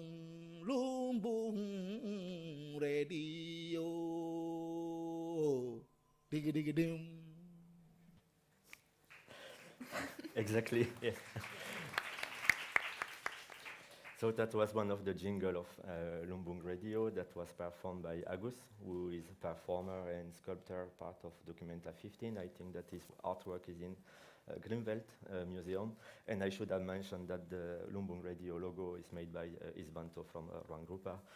So there's been really already the very collective work already in Kassel. So I am Grégoire Rousseau, artist, educator, and doctoral student in Alto. And before going to Lumbung Radio precisely, I will briefly introduce Station of Commons and the past and how we happen to work with Farid and Ruangrupa. So Station of Commons was initiated in 2019 and formally in action in 2020 as the pandemic started. Station of Commons consists of people from various backgrounds and various cultures. So we have Juan Gomez, who is a designer from Colombia, based in Geneva. Alan Rückling, who is IT specialist and artist/punk. Minerva, a performance maker from TEAC. Eddie from Malaysia, visual artist. And Konstantinos Miltiades, architect, designer, as well doctoral student in Alto. And we always try to keep it open. We don't think Station of Commons is enclosed structure. Newcomers, as commoning practices are always in the making, I think it's important to keep it open. So I say those names, but people were joining at different times, but now we work as collective, and this idea of commoning being in the making and keeping it open is very important for us. Station of Commons as a collective stands for the reappropriation of technology within the public space, which can be framed, described as digital commoning practices. And we started, as I mentioned before, operation during the pandemic. I am sound artist and I'm part of sound collective in Nilsen Katu in Valila. There is this building full of sound studio, and when the pandemic started, most of those sound artists didn't have any place to perform. The concerts were cancelled, so we thought together, what can we do? Because we have to continue our practice. We need to continue doing what we are doing. And then as Station of Commons was building, we suggested, okay, let's try to do open source digital infrastructure stream, meaning that we didn't want to use Instagram, we didn't want to use Facebook or other private companies as such. Then something important in audio and radio media is that on the receiver side, there's no need to have a powerful computer and there's no need to have a high-speed internet. So with minimum equipment, even 3G phone, you can get the stream and then you can play it on your speaker and then the party can continue somehow. You can listen to it in a collective way. And this is something that was very important for us, which is maybe not the case for video at the same time, which requires maybe another level of computer, another level of internet. And at the same time, which means an higher level of power means at the same time another level of budget. So we wanted to keep it low level from the very beginning, and this was very important. So for those 2 years, I would say before starting to work with Documenta, we organized about 30 events. Within a year and a half, 2 years, we gathered more than 130 sound artists from Finland, from Europe at international level, working with grassroots collective, with basically no fundings, or with more institutional framework, having some fundings which allow the Station of Commons to operate. One turning point in Station of Commons, let's say live, I don't know, was the exhibition we had in Oxasenkatu in March 2021. I say turning point because Station of Commons as being is not only that, but being this open source digital infrastructure was the question on how do we translate this practice within the physical space. And for that, we try to gather different, maybe not opinion, but different practices all together. That's how we invited Stavros Stravides, especially on his book, Common Space. We had a very strong impact from a Station of Commons practice. Then we invited Dubrovka Sekulic and Marcel Mars to reflect on digital library. Then Femke Slenkling, my pronunciation is very bad, but those people. From Belgium, yes, to reflect on the radical education. Nora Stanfeld on curating, and Cornelia Solfrank on technofeminism and digital communing practices. So back to Lumbung Radio, we met with ruangrupa in February 2021, thanks to Frame, so thanks for that. The discussion started kind of formally, okay, we are Station of Commons, okay, you're ruangrupa, like, okay, what's happening now? And the discussion departed from the understanding of Lumbung in the technological space. So how to translate, or exactly not how to translate, but how to understand, how can we understand each other in terms of practices? What is Lumbung, what is Station of Commons Lumbung? Like, what do we do with this ball somehow? And maybe the spark, like to think further together, was like, okay, Documenta happens in Kassel. Kassel is not the center of the world. Like, we talk to everyone there. And of course, Documenta, ruangrupa, we use Frederiциanum, the oldest museum in Europe, or maybe in the world, but as well some alternative venues. So if you translate that, or if you think that in the technological space, then of course you will use YouTube and you will use Instagram, but at the same time there should be another alternative radical technological space to distribute the work. And this was one departing point to think Lumbung Radio. Then later on, I went to Kassel and discussed with ruangrupa, Raija, Isvanto, Farid, So, okay, what do we do with this departing point that seems promising? Like, there is a hope, but how does this manifest, like, actually? And the next step was to think that, okay, we want to produce together a specific, unique audiophonic space originating from Lumbung artists, Lumbung member, expanding network. Like, what can be this sonic common space? So this was the departing point. And like quickly, we organized meeting to discuss that, and all of them were on Wednesday morning. And even yesterday, we had the Lumbung Radio Working Group Wednesday meeting. We meet every Wednesday, 3 p.m. Kassel time, 4 p.m. Helsinki time, this I remember. And on those Wednesday meetings, we discuss the current issues, but as well it's the chance for new collaborators, new participants to introduce themselves, to present their work, and how we can collaborate together. Because an important point is that the collaborators, participants, they don't need, or we don't expect them to produce specific work for Documenta or for Lumbung Radio. Most of those people, they already have a strong audio practice. So bring some people who are wondering, or collective wondering, okay, what do you need? What does Lumbung Radio need? Like, what would be good to produce? We just said, like, you have an audio practice. What you have is already good. And of course, if you want to do something specific, do it. But most probably you already have an archive. This is a good way for you to reactivate. You have those shows. It's good. Like, we can just move on, because very quickly, maybe we started with like 5 Lumbung artists that connected to other artists. That's what we call Lumbung expanded, meaning that Lumbung artists have friends who have friends, and so on. So, like, maybe the most significant, yes, thank you, Vedi. Example is the Radio Art Collaboratory, who work with Radio Tropiezzo, who works with Radio Nopal, who works with Radio Via de Acesso, who works with Radio Cocina. So there is this tac, you get to know people, and then they say, okay, the meetings are nice, they go good, so they join, we talk, and then we can elaborate further and how to place it in the schedule. Before we change, like, I would say that in the meeting we have 3 rules or 3 guidelines, which I think are quite important. First one is no burnout. Burnout are not involved. Like, if you cannot make it to a meeting, that's okay. Like it's good. Like, it's fine. So, and this leads to the second rule is, I say rule because this is something we try to follow. Like, we do our best, and it's already enough. It's okay.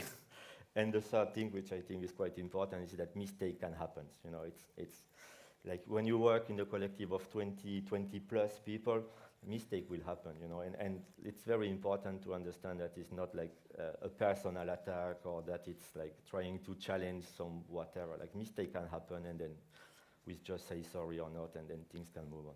So we can go to the next slide, because as you can see, this was the first calendar that we made, and when you need to gather so many collectives, it gets like quite quickly out of hands. So I don't know if later on we will see the part of the digital infrastructure, but we try to empower users, giving them credentials so that they can by themselves put their own tracks in their own time slot.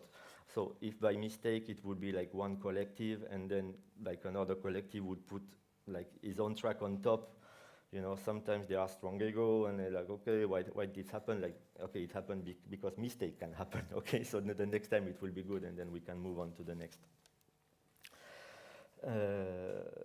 Yes. So, what? Yes, of course. Yes, that's very important. Two things on the system and how we coordinated that is that we work 24/7, which means that it's continuous. Because as I mentioned before, Documenta happens in Kassel, but Kassel is not the center of the world. So it doesn't make any sense to have, let's say, some ambient music from 8 to 12, and then some discursive in the afternoon, and then techno music in the evening. because what is the morning in Kassel will be the afternoon in Jakarta, and then will be some middle of the night in Mexico. So we try to have other material that would rotate among the days with 7 hours, so that everyone in the anyone in the world listening to Lumbung Radio will have opportunity to listen to it in the proper conditions.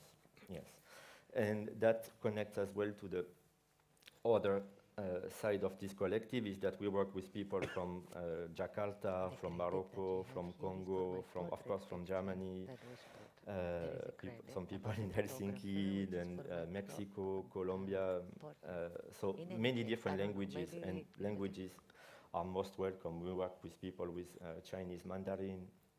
So the language didn't matter, as well as the form, let's say, of the audio.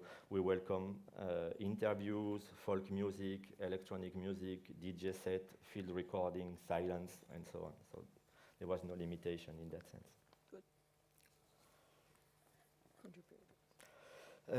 In the beginning, we had like maybe 15, 20 contributors. We work in different forms. Some people wanted to have limited time project that would be within Documenta. Some would be very much ongoing. So very different, let's say, collaborations. At the time we speak, we have 25, 26 collaborators. Most of them, I think, are listed there. Then they are as well on this postcard that you're welcome to pick up later on. We still are getting quite many proposals on regular basis, and we always find time like to match in the calendar, because we have some flexibility, and it depends. So far it's been good that we can always welcome like new inputs and new participants, and maybe people in the first place, they join with maybe a couple of hours a week, and then later on they get enthusiastic, they make more, and then we can adapt. This would be another discussion, I think. Yeah. Then it's Minerva turn. Yes, so can you hear me? No. Can you get my, thank you. So my name is Minerva Juolahti. I'm a performance maker, visual artist, working with sound, and also part of Station of Commons, and I'm finishing my master's studies in live art and performance studies, that is also hosting this event. But I will speak briefly about the platforms where the radio was present during Documenta, and then about the content more in detail. So the radio was present on Documenta website, and also lumbung.space website/platform, and on the Ruru House blog that we can now see here, also on the screen. So yes, so there is we can find the radio, Lumbung Radio blog. Also, if you want to check out the participants, they're all presented there at the moment. So the stream of Lumbung Radio consisted out of pre-recorded material, relayed radio streams, existing radio streams, and live streamed events. And then here are a few examples. So, for example,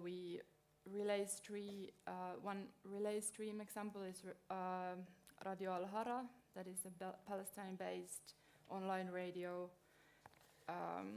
that is now there. And then one example of a podcast is the Fugitive Radio podcast, a project initiated by Sumukan Sivanesan to research migrant, queer, and anti-colonial issues and music in Helsinki and beyond, and that is there.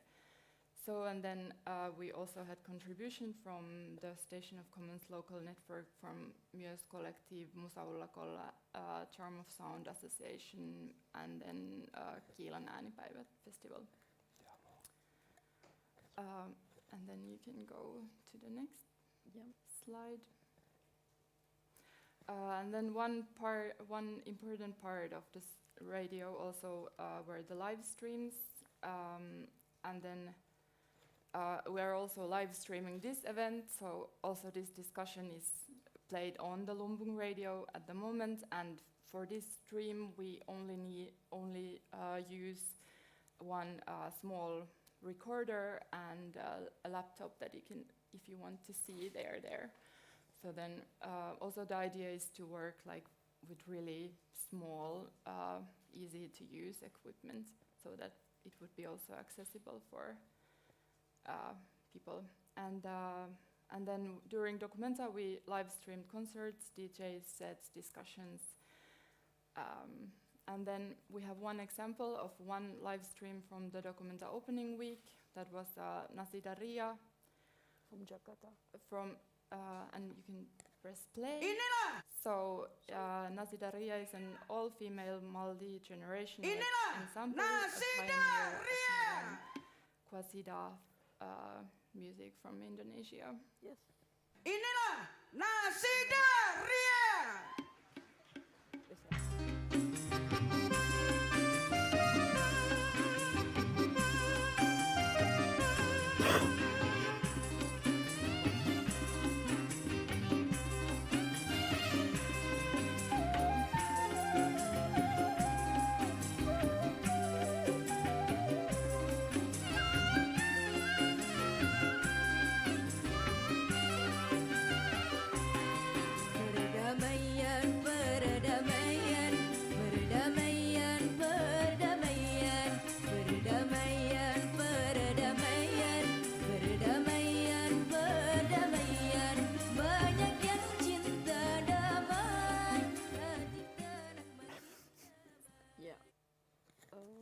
Is my mic on?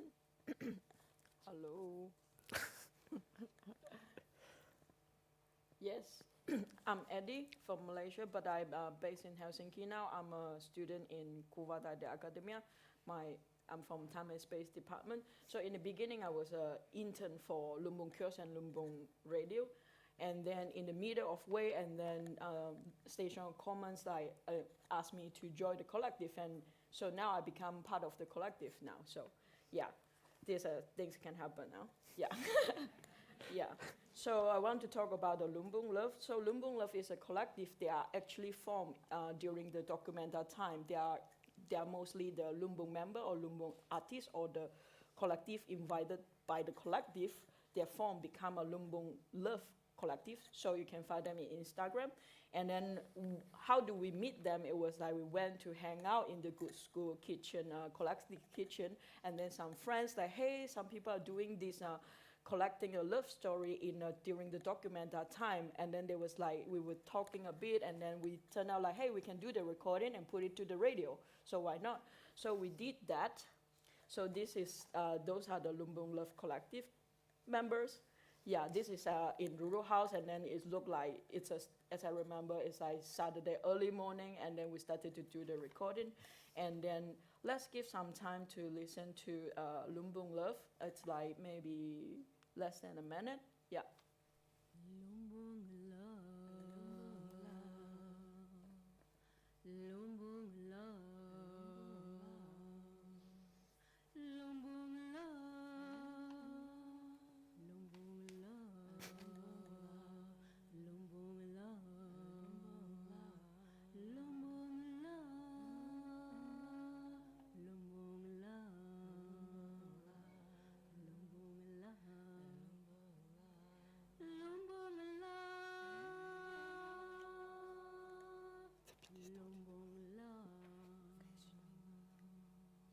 Lumbung Radio. Lumbung Radio presenting Lumbung love stories. I met this person 5 days into my time here in Kassel. He was my taxi driver. At the end of the trip, I asked for his number. The rest is history. Cuma jarak dan waktu, tapi dekat.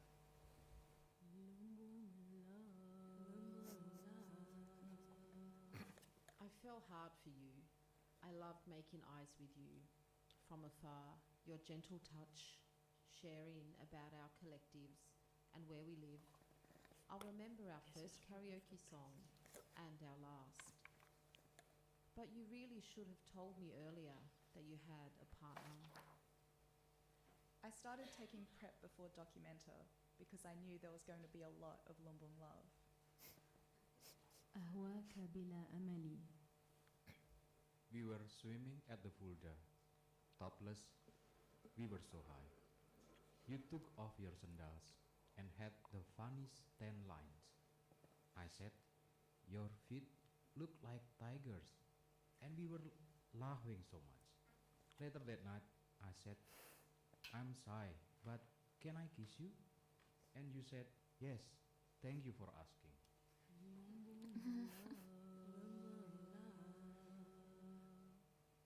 Yeah, there was a Lumbung Love. I mean, Lumbung Love is also in Lumbung Radio and Lumbung Space if you want to listen the full version, so you can check on the schedule later. And then now I would like to talk about a little bit the collaboration with Lumbung Press.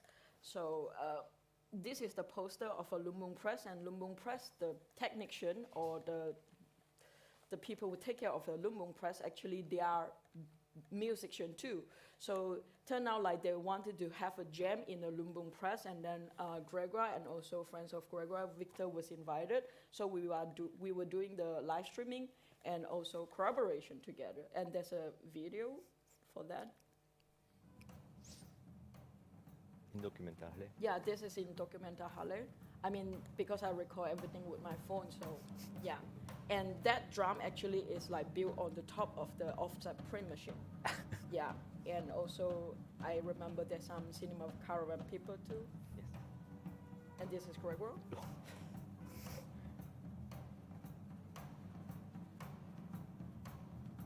So what Grégoire did actually, he's using the contact mic and also the guitar pickup to pick up the sound of the machine. And what Victor did is like actually after collecting the sound, he is kind of manipulate a little bit, yeah. And then, yes. Yes, can I have mic? Yes, thank you. So when we arrived in Kassel, we understood that the way of working will be very dynamic. That, as you mentioned, Eddie, the Lumbung Love, it happened because we met people that told us to meet people. And then as we were already actively working with radio collaboratory, and because they were based in Trafo House being a small venue, but official venue of Documenta 15, that is a collective of young designers, artists, maybe even architects. They took over a small building, let's say. Radio Art Collaboratory was based there. They organized some kind of event and concert. So we just went to tell them, okay, we are thinking some artists will be interesting to play in your venue, like how we could make it to happen. Like, we are nice people. And they were like, oh yeah, but we are nice people too. Just let's look at the calendar, and then we will find dates, of course. We will provide material, equipment, sound system, even visual. They made the visuals for us. So we find this way of working very, let's say, organic and simple in the way of making things to happen. So we could invite 2 artists from France, maybe a bit more electronic music and hip hop. Then first we had Konstantinos and his friends, let's say, coming from Cyprus and Greece. They played on 3 different evenings, and 2 different evenings I was not there, but Konstantinos very quickly hooked up with those people, and you made it to happen like in a very fluid way. I mean, it was like very like good. And then later on we could invite Samuli Tanner and Heta Bilyedin, thanks to Frame, who supported the travels. Thanks for that. It was really, it was the first time that it was audio-visual event happening there, meaning that we could have the sound system, and then we could borrow a projector from some other place and have all performances outside. We worked as well with the public program, so it was properly officially announced as part of Documenta 15. And the workflow just happened very good. I think we need to run a bit. We need to run a bit. At the same time, I would like to mention the Lumbung Radio apartment, because as I mentioned before, we could not formally pay artists contributing to the radio, but we really did our best to organize grants for them. When they would come, then we would provide accreditation for as many days as they want. Thanks to our travel grant, we had a very nice apartment, thanks to Frame again. We could, no, but seriously, I mean, that's the idea of the Lumbung pot. You know, we get some grants, we get some money, then if other people can benefit, then it's even better, you know. So Samuli and Heta, they had their own room. So at the end, we could not pay them, but it was... Yeah, I know. Yeah. But we could pay some other way. Yeah. Yeah. Okay, I'm gonna quickly. This was the picture for Hetta when she's doing the performance in the Truffle House. So since we are a little bit running out of time, we're just gonna skip the video. Yeah, that's Samuli. Yeah, and yes, the maiden. Okay, I will just shortly speak Very about shortly. the future of Lumbung Radio. So the idea is now, because it was such a good process for all the, for all the participants, and then there was this willingness and this momentum of continuing the process. So the idea is now to continue the Lumbung Radio after Documenta also. And then during the Maidan, which is they were organized 3 times during Documenta, so during the last Maidan in Kassel, we had a radio assembly, and then we discussed, there were with the participants of the radio, and some new participants also came in, and then we discussed the future. So then we discussed the infrastructure, archiving, coordination model, and a long-term curatorial idea. So this is a picture of the meetings. So part of the people were online and part were present. And this is one of the Sanda's house and one of the venues of Documenta. So, and then maybe, the idea is also to decentralize in the future this coordination work, because Station of Commons has coordinated now during, before and during Documenta, the radio, and now we're wanting to go to this decentralization of the coordination work. And then we had only the links. So yes. So there was one slide with the link. Last slide. Yeah, it's just where to listen Lumbung Radio. So you can scan the QR code or lumbungradio.common, stationofcommon.org or ruruhouse.de and lumbung.space. Yes. Yeah. Thank you. Thank you. Thank you very much. Thank you. I think we need to try to get to some questions, comments later on the second part, because we are super late. So, sorry. Let's go. Now I'm not calling this break, but we have to reorganize a bit, 2 minutes. So this is not the break. Don't go far away. I'm not calling this break, yeah. But we still have to take a couple of minutes to reorganize a bit the stage. Thank you. Thank you. Thank you. Station of Commons and all the until here. Thank you. Come on. Come decentralize.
The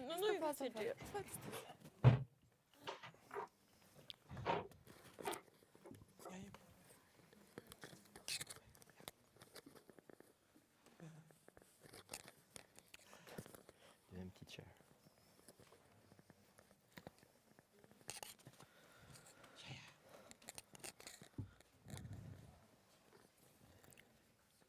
Yes. Okay, now the confusion is over. Everything is clear. You too there, everything is clear. Good. So we go into the second part of this session where there's going to be very short reactions from, as I said, from the people working as a curators and art managers and art workers as a institutions in Helsinki. And I was planning to, I have asked them to react very quickly, 2-3 minutes, so it's very important in this time to be very, very quick.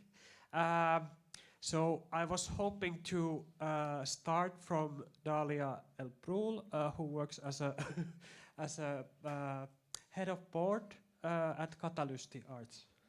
Dahlia, there's a microphone for you. Can I? Yeah. Thanks, Jussi, and everybody who's here. So Catalysti is a really kind of fragile institution. We have funding now for 2 years. That year is almost, one of those years is almost over.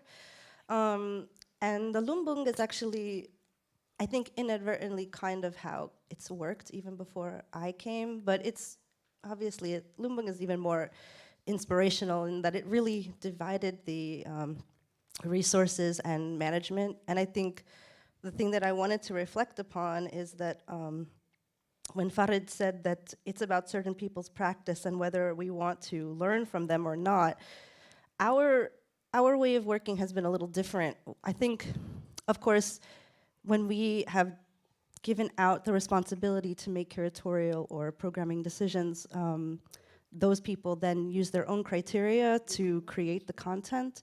But I think since I've been a part of the organization, we've really been thinking about who hasn't had really a chance to show what they do, whether I like it or I don't like it in a way, or the board doesn't like it. Our taste or concerns, political or otherwise, are taken into account, but it's not really the leading force. And I think that's something that I'm kind of happy about that, because I also feel that everybody deserves a chance to do what they want to do and be seen for it in of course, certain parameters. But generally, when we accept artists to our association, there are some guidelines and professionalism that we require, and also certain, like they can't be a racist, or I don't know, like certain things that we don't want. But basically, people have the artistic freedom to express themselves and get a chance with Catalysti to get funding or to be seen in one of our exhibitions or open calls. But this way, when we were thinking about redistribution or having more equal playing field, I think that's how we've been operating, is just more equal ability to be seen. And I don't want to take up too much time, so I can pass the mic. Yeah, you can pass the mic to Minna directly from MCALT. Hi, thanks for the invite and really nice session. So briefly, MCALT is a very small organization, so we have 2 to 3 people working, and we wouldn't like to call ourselves an institution by any means, and we don't have, we think of, like, we don't have borders, or our borders are very leaky and porous. And this is one of the ways how we not expand, but kind of start resonating with our environment. So, for example, 1 person year of the small organization is actually constituted by residency artists, many of them. And then we work with a local neighborhood of Mollona in northern Helsinki. About 300 people are on and off part of the process. And so we are mostly working again, transgressing or working around or off the central part of the art world, and we work in public spaces, etc. So that resonated a lot with the projects that we've been discussing. So there was also a question about resources. We actually do build a lot of because we work with media and collaborative art, so we build a lot of resources, but also like during those processes we create new practices and collectives. And about power and how we would think we could change, so I think we, again, getting back to the idea of what type of organization we like to, we're quite like the idea of organized networks presented by Ned Rossiter and Gert Lovink, which is a kind of a hybrid socio-technical formation, and they are very different from the kind of the top-down networked organizations that are more usual, or the social networks such as Facebook, the more commercial. And we also follow very keenly the crypto scene, because there's a lot of interesting initiatives going on around decentralization. But again, there is this issue of systems building and such things that can actually make the process a bit too complex. So what I would like to take with me from the discussions today are actually three issues. Like, you know, I loved, and you know, especially back to the Helsinki scene, I loved Xenia's and Mao's, you know, and elsewhere also in your presentation, you know, assemblies. We need more assemblies. That type of work is not done here at all. I love assemblies. Then scale. I mean, we are small. Like, most of us are actually like really micro organizations also here. and how can we scale up if we want to do change, if we build commons? How do these small initiatives scale up? And is it necessary to scale up, is my question as well. And last word, platforms, and even then love.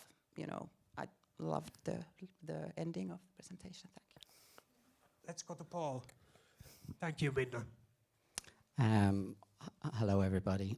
Thank you, Jussi, for the invitation. Thank you to Frame. Thank you to Sayek for hosting us, and also thank you to all of the fantastic speakers this morning and for your presentations. I was also very impressed with the infrastructure here.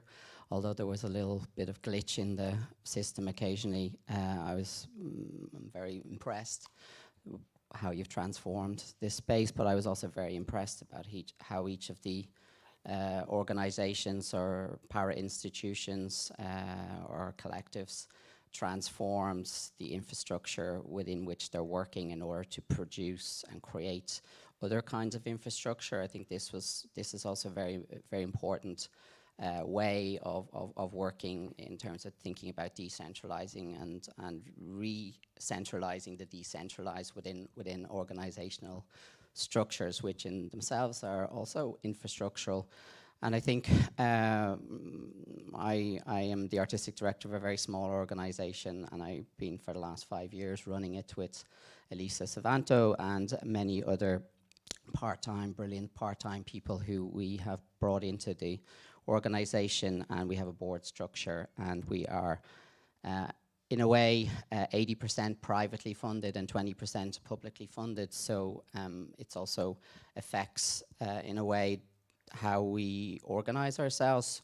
But I think one thing that we have been doing that I think has been important to the foundation of the organization, and also how we have evolved and developed as a discursive space, which has a library at its very kind of core, is to create spaces of exchange and opening out through listening.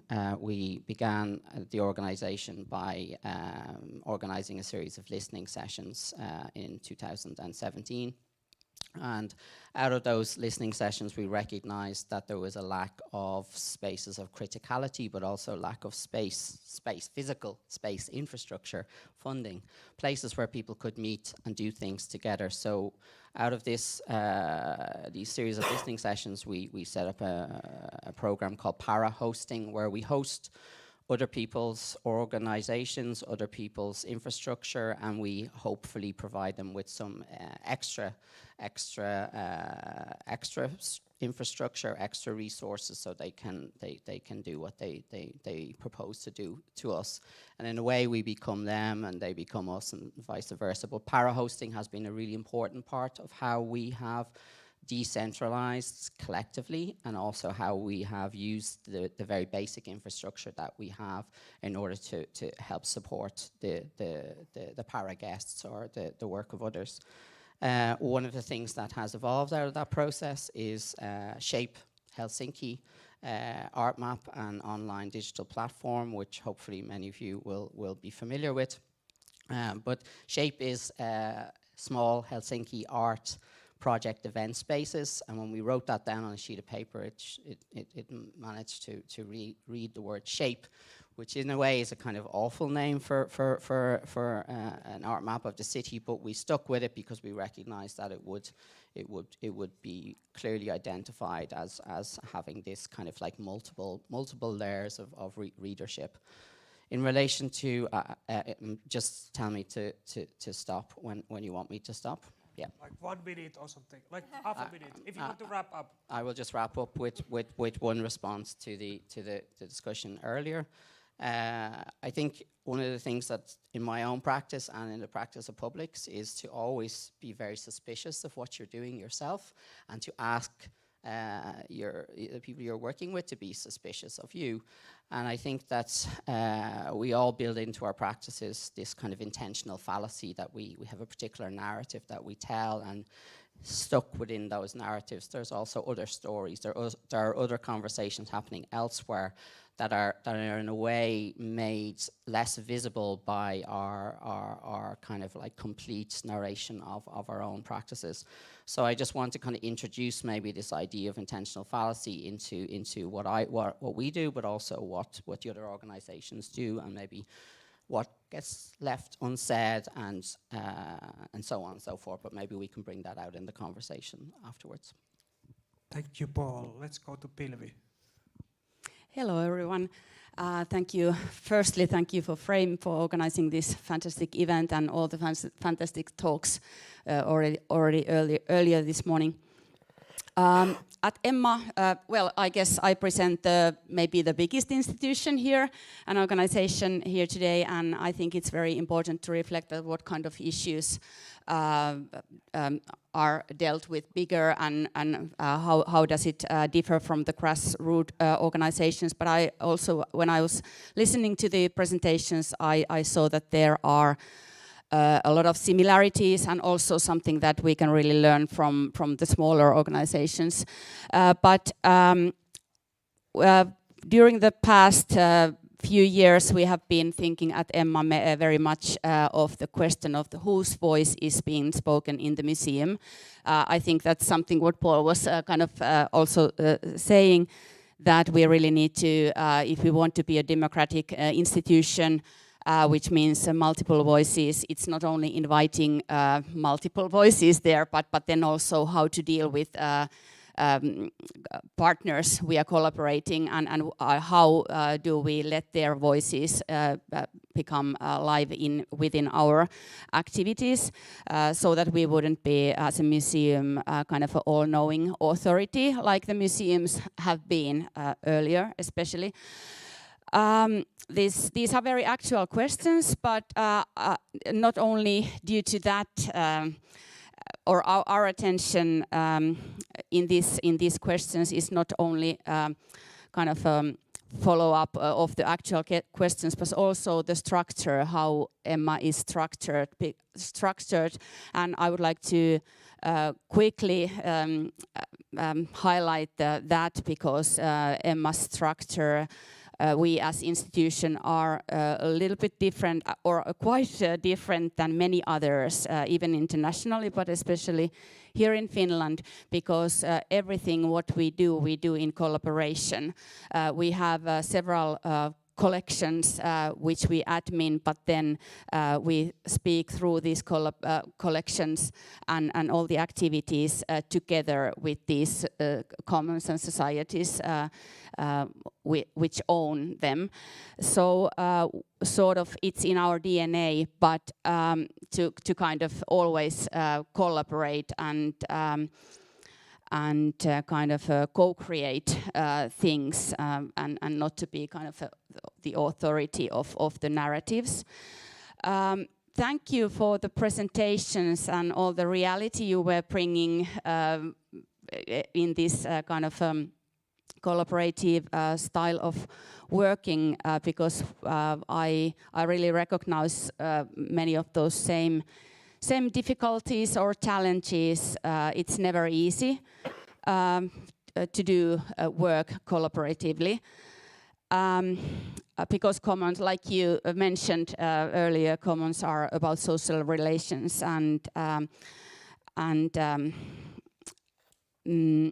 so managing emotions, for example, what you mentioned is something that is not being discussed enough within any institution or collaborations.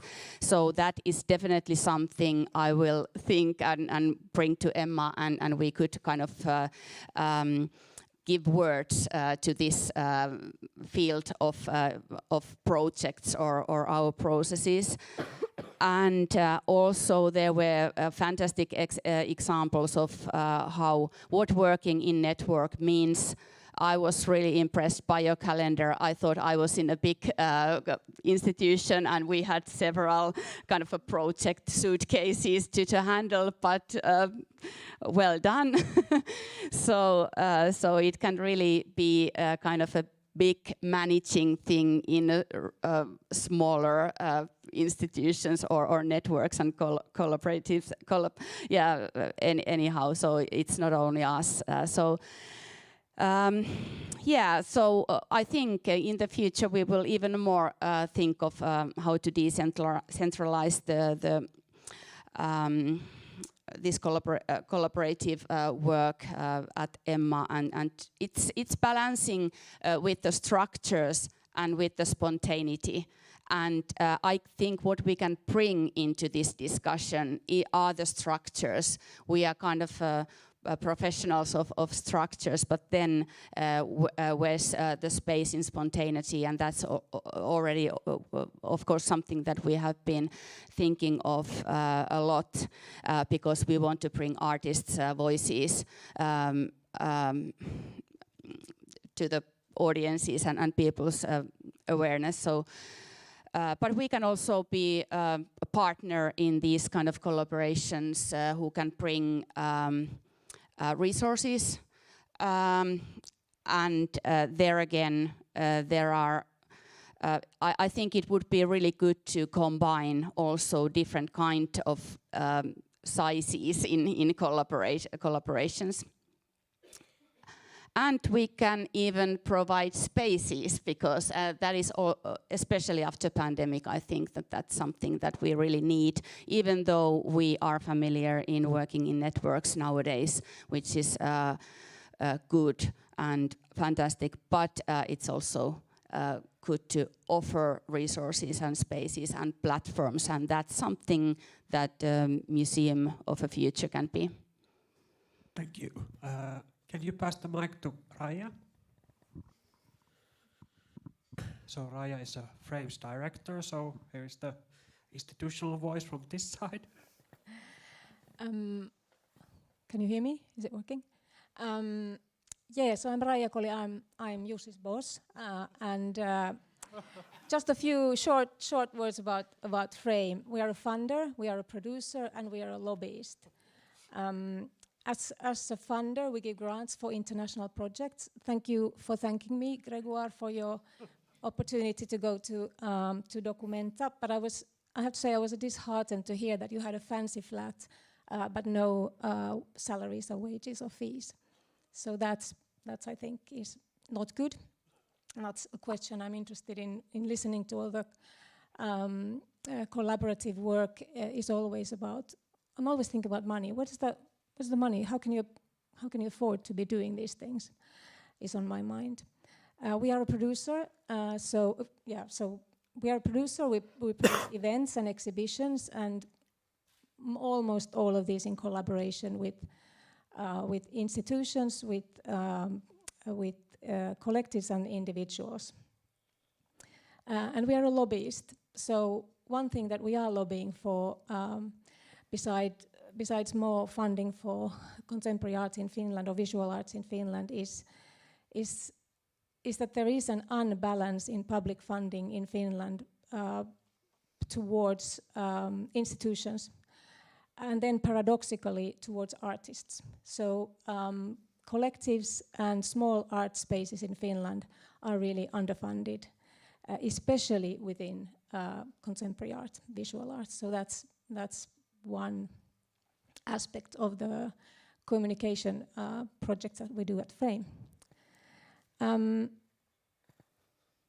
My maybe question that I should have asked earlier, but I'm going to now state it. It's not really a question, but I'm just pondering about the idea of public funding and private funding, because we are a publicly funded institution, so 80% of the funding for Frame comes from the Finnish state, and then we fundraise for separate projects. But I was interested when both in Ruangrupa and in Athens, both mentioned the idea of state control. So what does that mean? As someone who redistributes public funding, I'm thinking about accountability and all the kind of statutes about proper handling of funds. But it would be interesting to hear if there's does that mean political control? What does that mean? I don't see that as a thing in Finland. I always think, maybe naively, but that public funding is like good funding. It's not interested funding, whereas, or even the foundations in Finland, when I look at the projects that have been supported, many projects that don't get funding from public funding. So how does that work? What does that mean that there's control in, does it mean in what you can do, or does it, like once you get the funding, or does it mean something else? So that was my takeaway. Thank you. Thank you. I think maybe we could actually call on this control, state control, private controls, someone's control, whose control is it, or whose ownership it's about, actually. So maybe if Xenia, you want to start from Athens.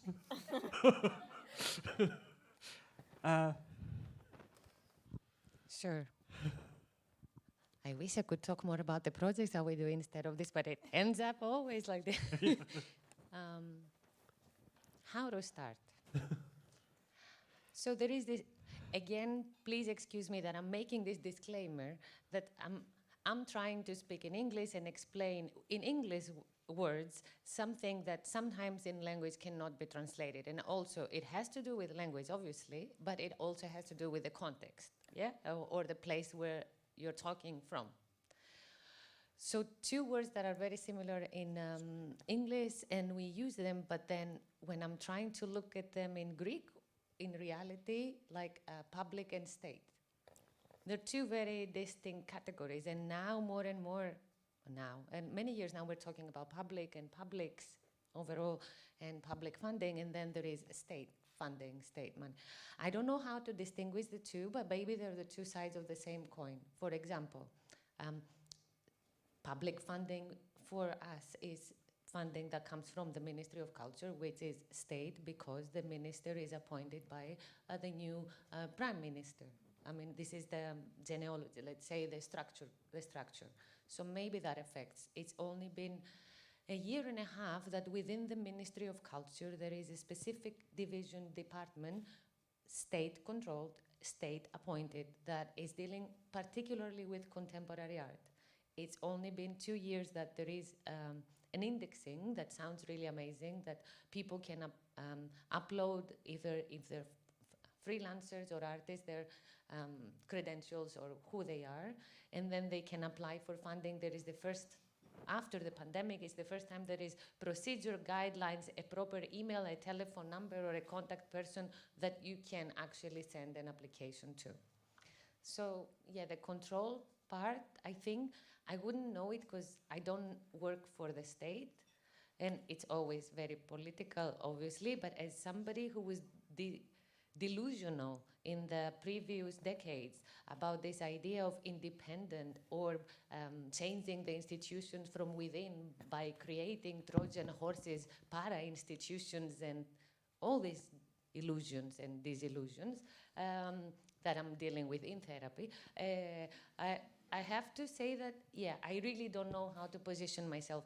And I've been asking a lot of colleagues recently to try to come together and do a conference, a workshop, whatever we need about this kind of state and public. And if you're on, I'm on. I mean, I have a space enough, not funding. Now, the other thing that I could bring on the table, maybe as a Greek condition or paradox, just to localize it, is what is private funding for us? There was nothing but private funding for us. There was nothing but private initiatives. Like whatever you probably know from contemporary Greek art derives from big Greek collectors, 1, 2, 3, that are, let's say, have created in Athens institutions, so private collectors, but that they're not only showing their collections, but they're also contributing. One used to have a prize for young Greek artists. The other is supporting production. The problem, I don't think this is a problem. What I fear is becoming a problem is when previous funding bodies have private funding bodies for culture have been having their own private cultural institutions for the last 7 years. That has changed totally the dynamic within the system, with a state that is struggling to keep up because it's a bankrupt state anyways. So yeah, the public exists, the state is bankrupt many years. So this change, I think, and I'm trying to write about it too with friends, all these traditional funding bodies that we could adhere to, even for scholarship, for studying abroad, for something, they have now their own institutions, which means they are cultural institutions that are big. They have spaces, they bought spaces, they renovated them, and they have to have a cultural program, which means now either their funding, their primary character, let's say, of funding is condensed to something like 10%, and 90% goes to their own productions. That also changed the dynamics with the bankrupt state, because if private institutions that used to be funders now have their own shops, malls, cultural centers, and they can produce art and patronize art, and half of us have to work also on their payroll to produce their art projects as producers, I think this is changing a lot the balance of cultural workers, full stop. And this is worse than any type of,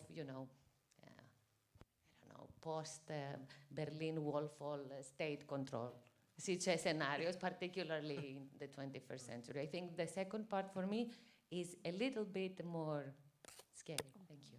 Okay, thanks. Massimiliano has a comment. I just say, let's keep, because we have so less time, one comment is 1 minute. Thank you. It's a long story. Yeah. I didn't name names, I promise. Yeah. Yeah, Mas, you can go. We don't hear you. Wait a second.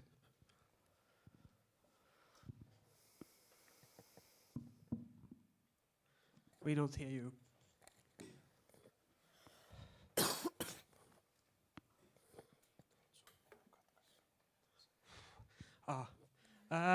We wait you. We have a comment. We have to fix the technique. So wait a second. Someone else can go before Paul and Pilvi. I suppose couple of things. With regard to the state, I suppose I fundamentally believe in the state, and we can see the emptying out of the state with the kind of neoliberalization of accelerated capitalism over the last 30 years and so forth, and the monetarization and financialization of intellectual and artistic labor, and how that's consumed or subsumed into the private infrastructure and translated into capital and into commodified values and so on. So I'm quite interested in maybe opening up the question of state. I'm not saying state is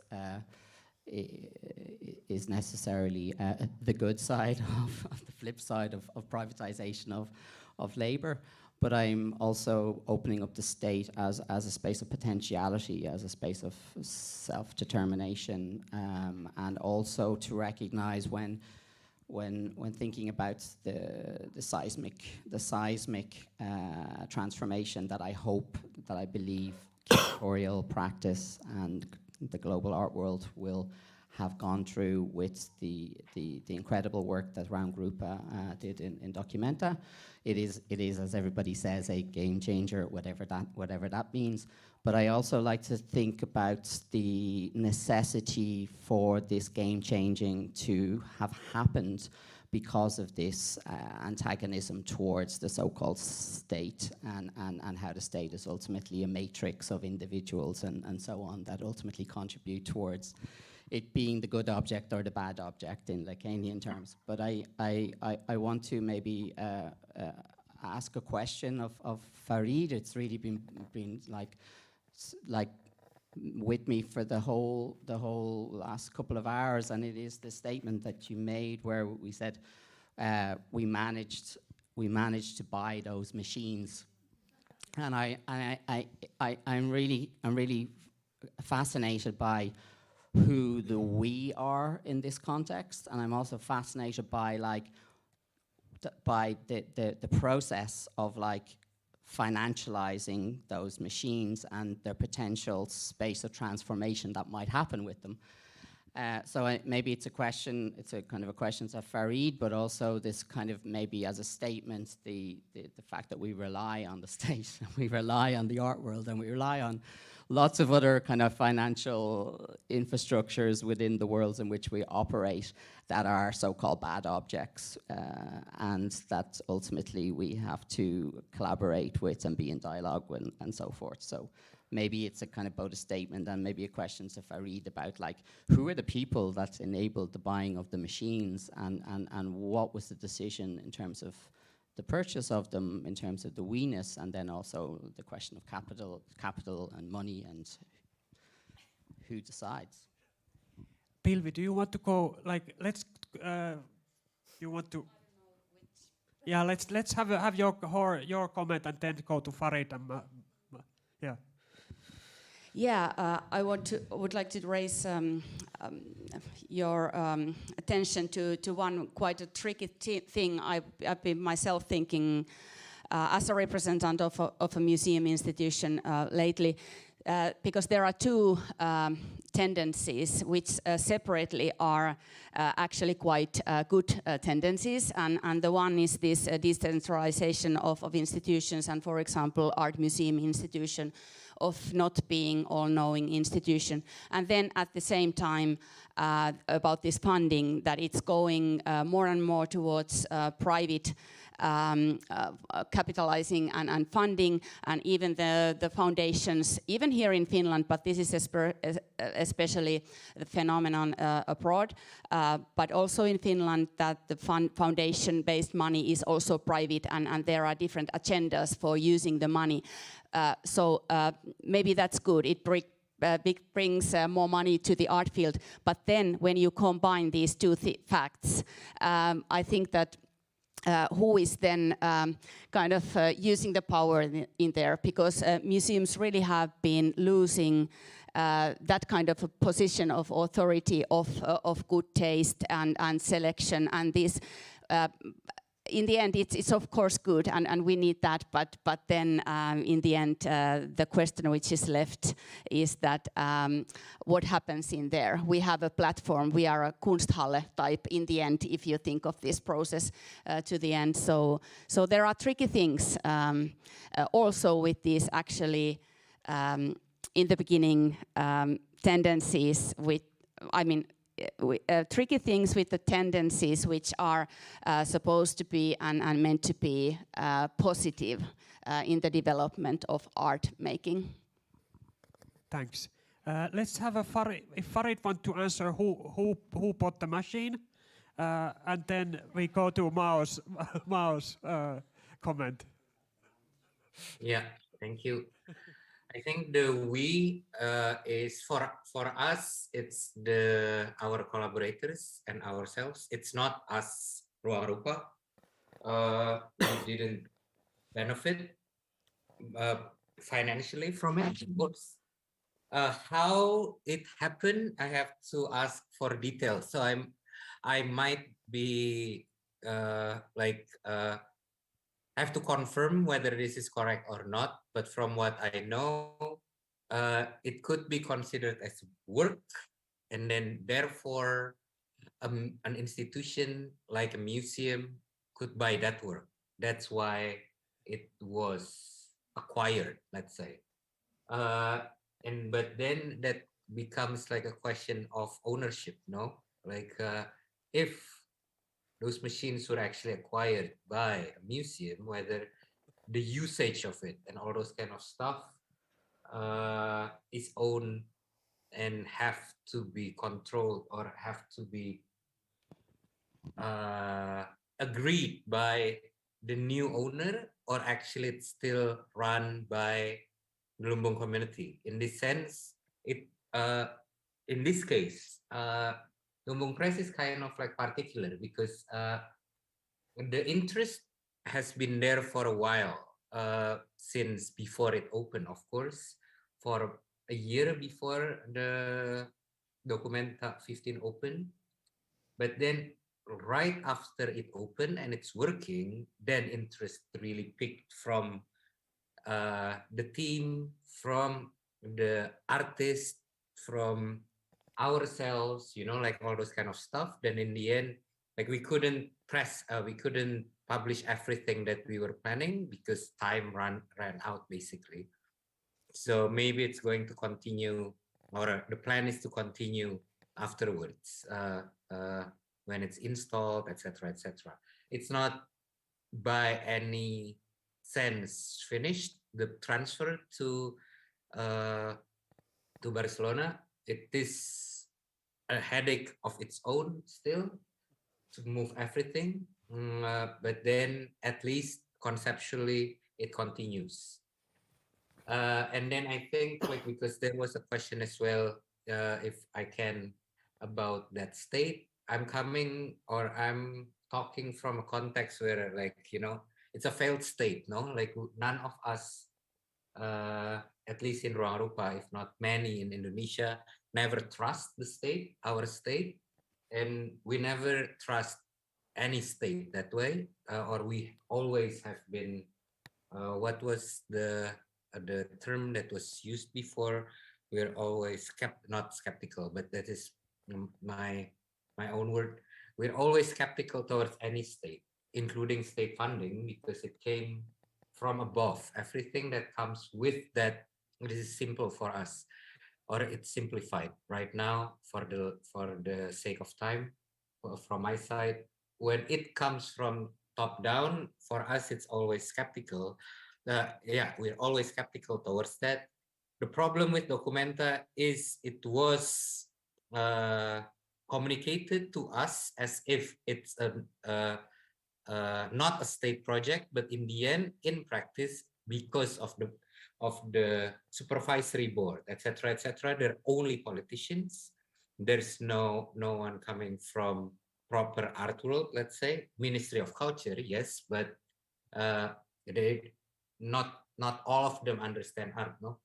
So that's the supervisory board. So it is actually could be seen as a state project. It just never been communicated to us as a state project. If it is understood as state project from the beginning, we would have a different approach. Maybe we would say no from the beginning. But yeah, that's the thing. As if it's free, but in the end it's not. It's controlled. That's the problem for us.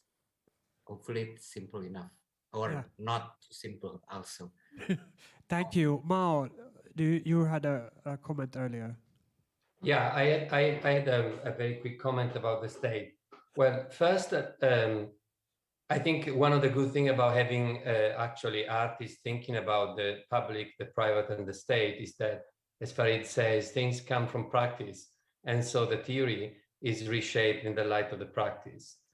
So we cannot talk about the state in the abstract, because obviously there are some states that not conform to the idea of democracy or to a democratic state, such as the one that you have, whatever means democracy. And so there are some contexts in which nobody would work with the state, because the state is effectively a bunch of families related to each other, a bunch of entrepreneurs related to each other. I would never trust the state in Italy now. I would have trusted the state in Italy maybe 40 years ago. So when we talk about the state, we are talking about a specific context of the state.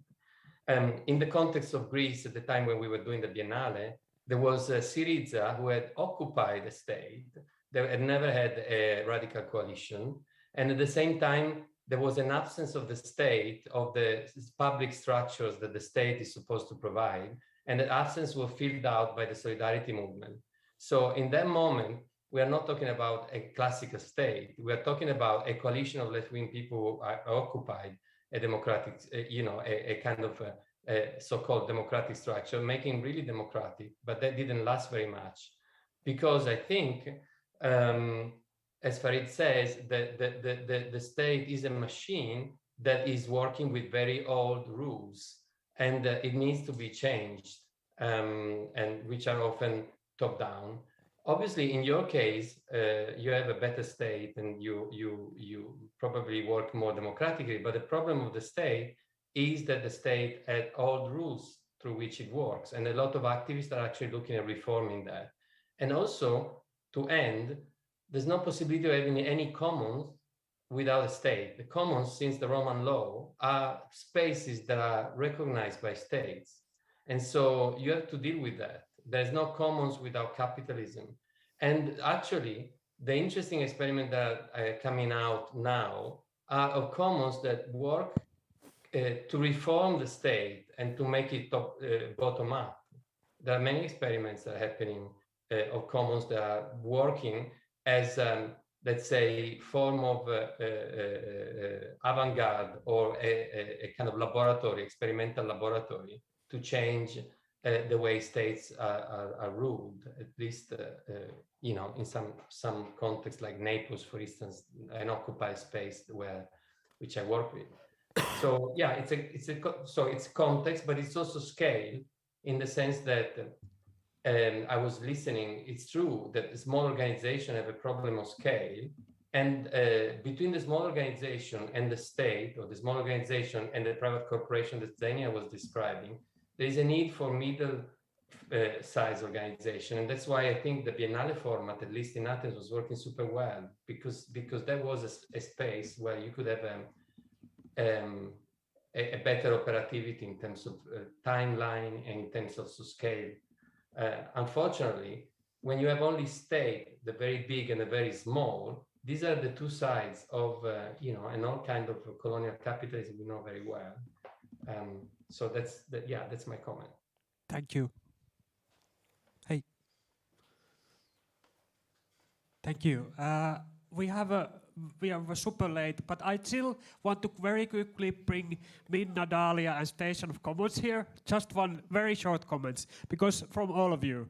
So I want to have because there's a lot of this discussion between infrastructure and platform, or like being infrastructure and being platform, being hosting someone, and then like the question of funding or resources, where it comes from, and how do you kind of distribute those funding for that. And all of you are quite small or kind of artist communities, so it would be nice to kind of think about, like, or hear about how do you feel about where the funding is coming or where your resources coming, and what does it allow, does that allow to work as a platform or a hosting organization or hoster? Like, what's the connection between the funding and possibilities between the... Yes. Minna, do you want to start? No, not. Yeah. Well, I was just thinking. Very short one, sorry. Yeah. Just Trojan horses were mentioned. I think it's always a discursive labor about, like, because a lot of the funding institutions, be they state or like public or private, they are quite neoliberal in their expectations.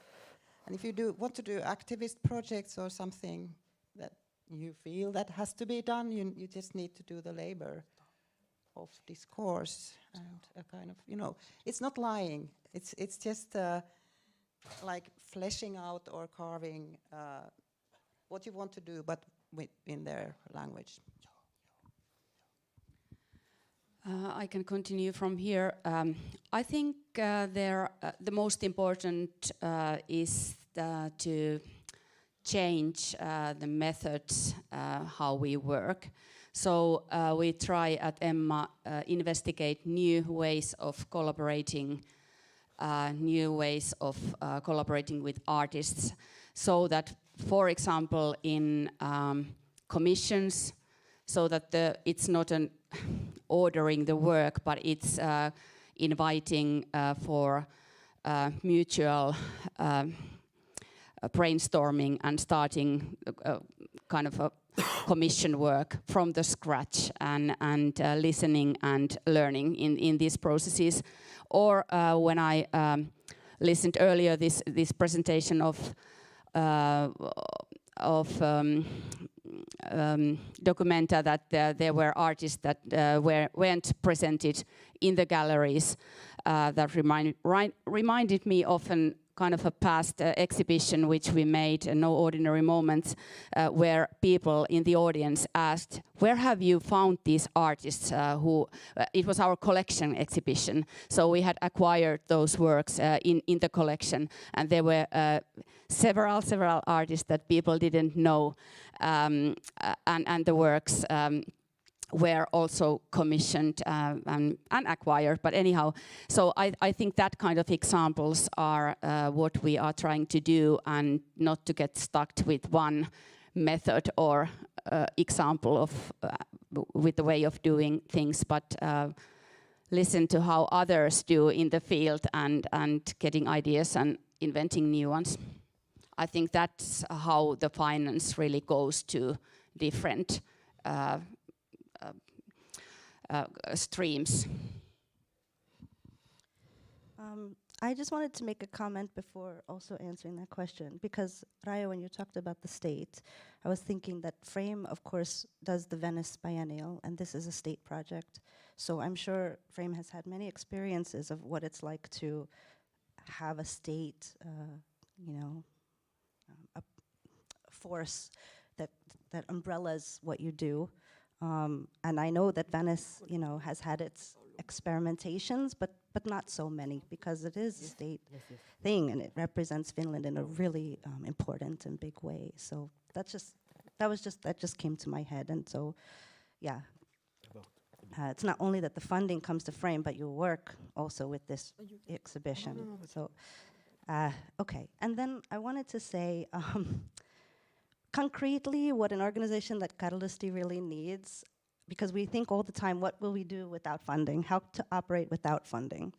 We have funding for a little while, we hired 2 people, try to give jobs, make it 50% hours, so everybody gets a little bit. And this piecemeal way of working, that we all work, 250 euros here, 100 euros. Okay, we need pressure on political leadership to give more money to visual arts. This is all true. But what do we do in the reality? In 1 year, we have no funding. And I really think that, at least I don't have all the answers or ideas by any means, but one thing is concrete devotion from institutions that have this more predictable, more reliable funding, whether it's state or private or whatever, to say, we'll help you, we'll do payments for you, we'll be the treasurers for you, we'll do this endless work that's also really boring, but we have a staff for it, we can dedicate this many hours towards it. Like very concrete, practical things that are boring, but to ask myself or one of the board to do it for free, which is how we do those things now, even with funding, you know, our treasurer still does everything off their own time, and it's fine. I mean, it's not fine, but we accept it. And you know, but to have an institution say, actually, we have a treasurer, perhaps we can funnel your funding through us, or like you said, we have a space, we can call us anytime if you need an event space. What are the hours? You know, very practical things, even for a website, to have a call button, because I think also people are intimidated to just write an email to the director of so-and-so institution and say, can we do this or that? And it's like, yes, maybe we know some people personally and we can ask, and that's nice, and you know, but what about the newcomers? What about people who don't know? And so have it very clear, like, are you a new institution within the first 2 or 3 years? This is the way we help you. Are you an institution of 5 years and you're about to lose all your funding? This is how we can help you. And so like make these plans and make them transparent, and those are the things. And of course now I put all the pressure on the institutions, and I don't mean to do it that way, but when we talk about coming together and discussing like the support, it's really practical in these kinds of ways, and also the devotion also to artistic freedom and to giving space and time to fail and to experiment and everything else. Thank you. I think one short comment from Station of Commons, and then we end. I have my mic here actually. Yeah. Okay. Yeah, I'm just gonna quickly extend what Farid said. So it was like taking the funding and stuff, and then one thing I also learned from the Documenta 15, like because so inside they also have the Lumbung kiosk. What Lumbung kiosk did is like they get the funding, like basically like the money from Documenta 15, and then they somehow make another system to sell the merchandise from the artists, instead of like only Documenta have their own Documenta design merchandise. They also collected the artists and different Lumbung member and Lumbung artists, the merchandise. They create another economic system in it, and they want to continue doing it. So yeah, that's just what I want to say. Like, how do we use the funding, the money from the state or whatever, the private funding, and how do we create something new and bring it like to further? So that's my comment. Thank you. Thank you. Now we can. Sorry, Grégoire, you need to come back later. Sorry. Thanks for everyone. Now we need to end. We are only about half an hour late, so that's well. Thank you. So I just want to say very practical things. There is food, lunch reserved for everybody who wants to have it there. And then we are probably, I was thinking, rescheduling the session which should have started in soon, but we start the next session with Pixel Ake and Ormston House at 2 o'clock. So it's like a half an hour late. Thank you. Thank you. Bye, everyone. Thank you. Bye-bye. Thank you very much.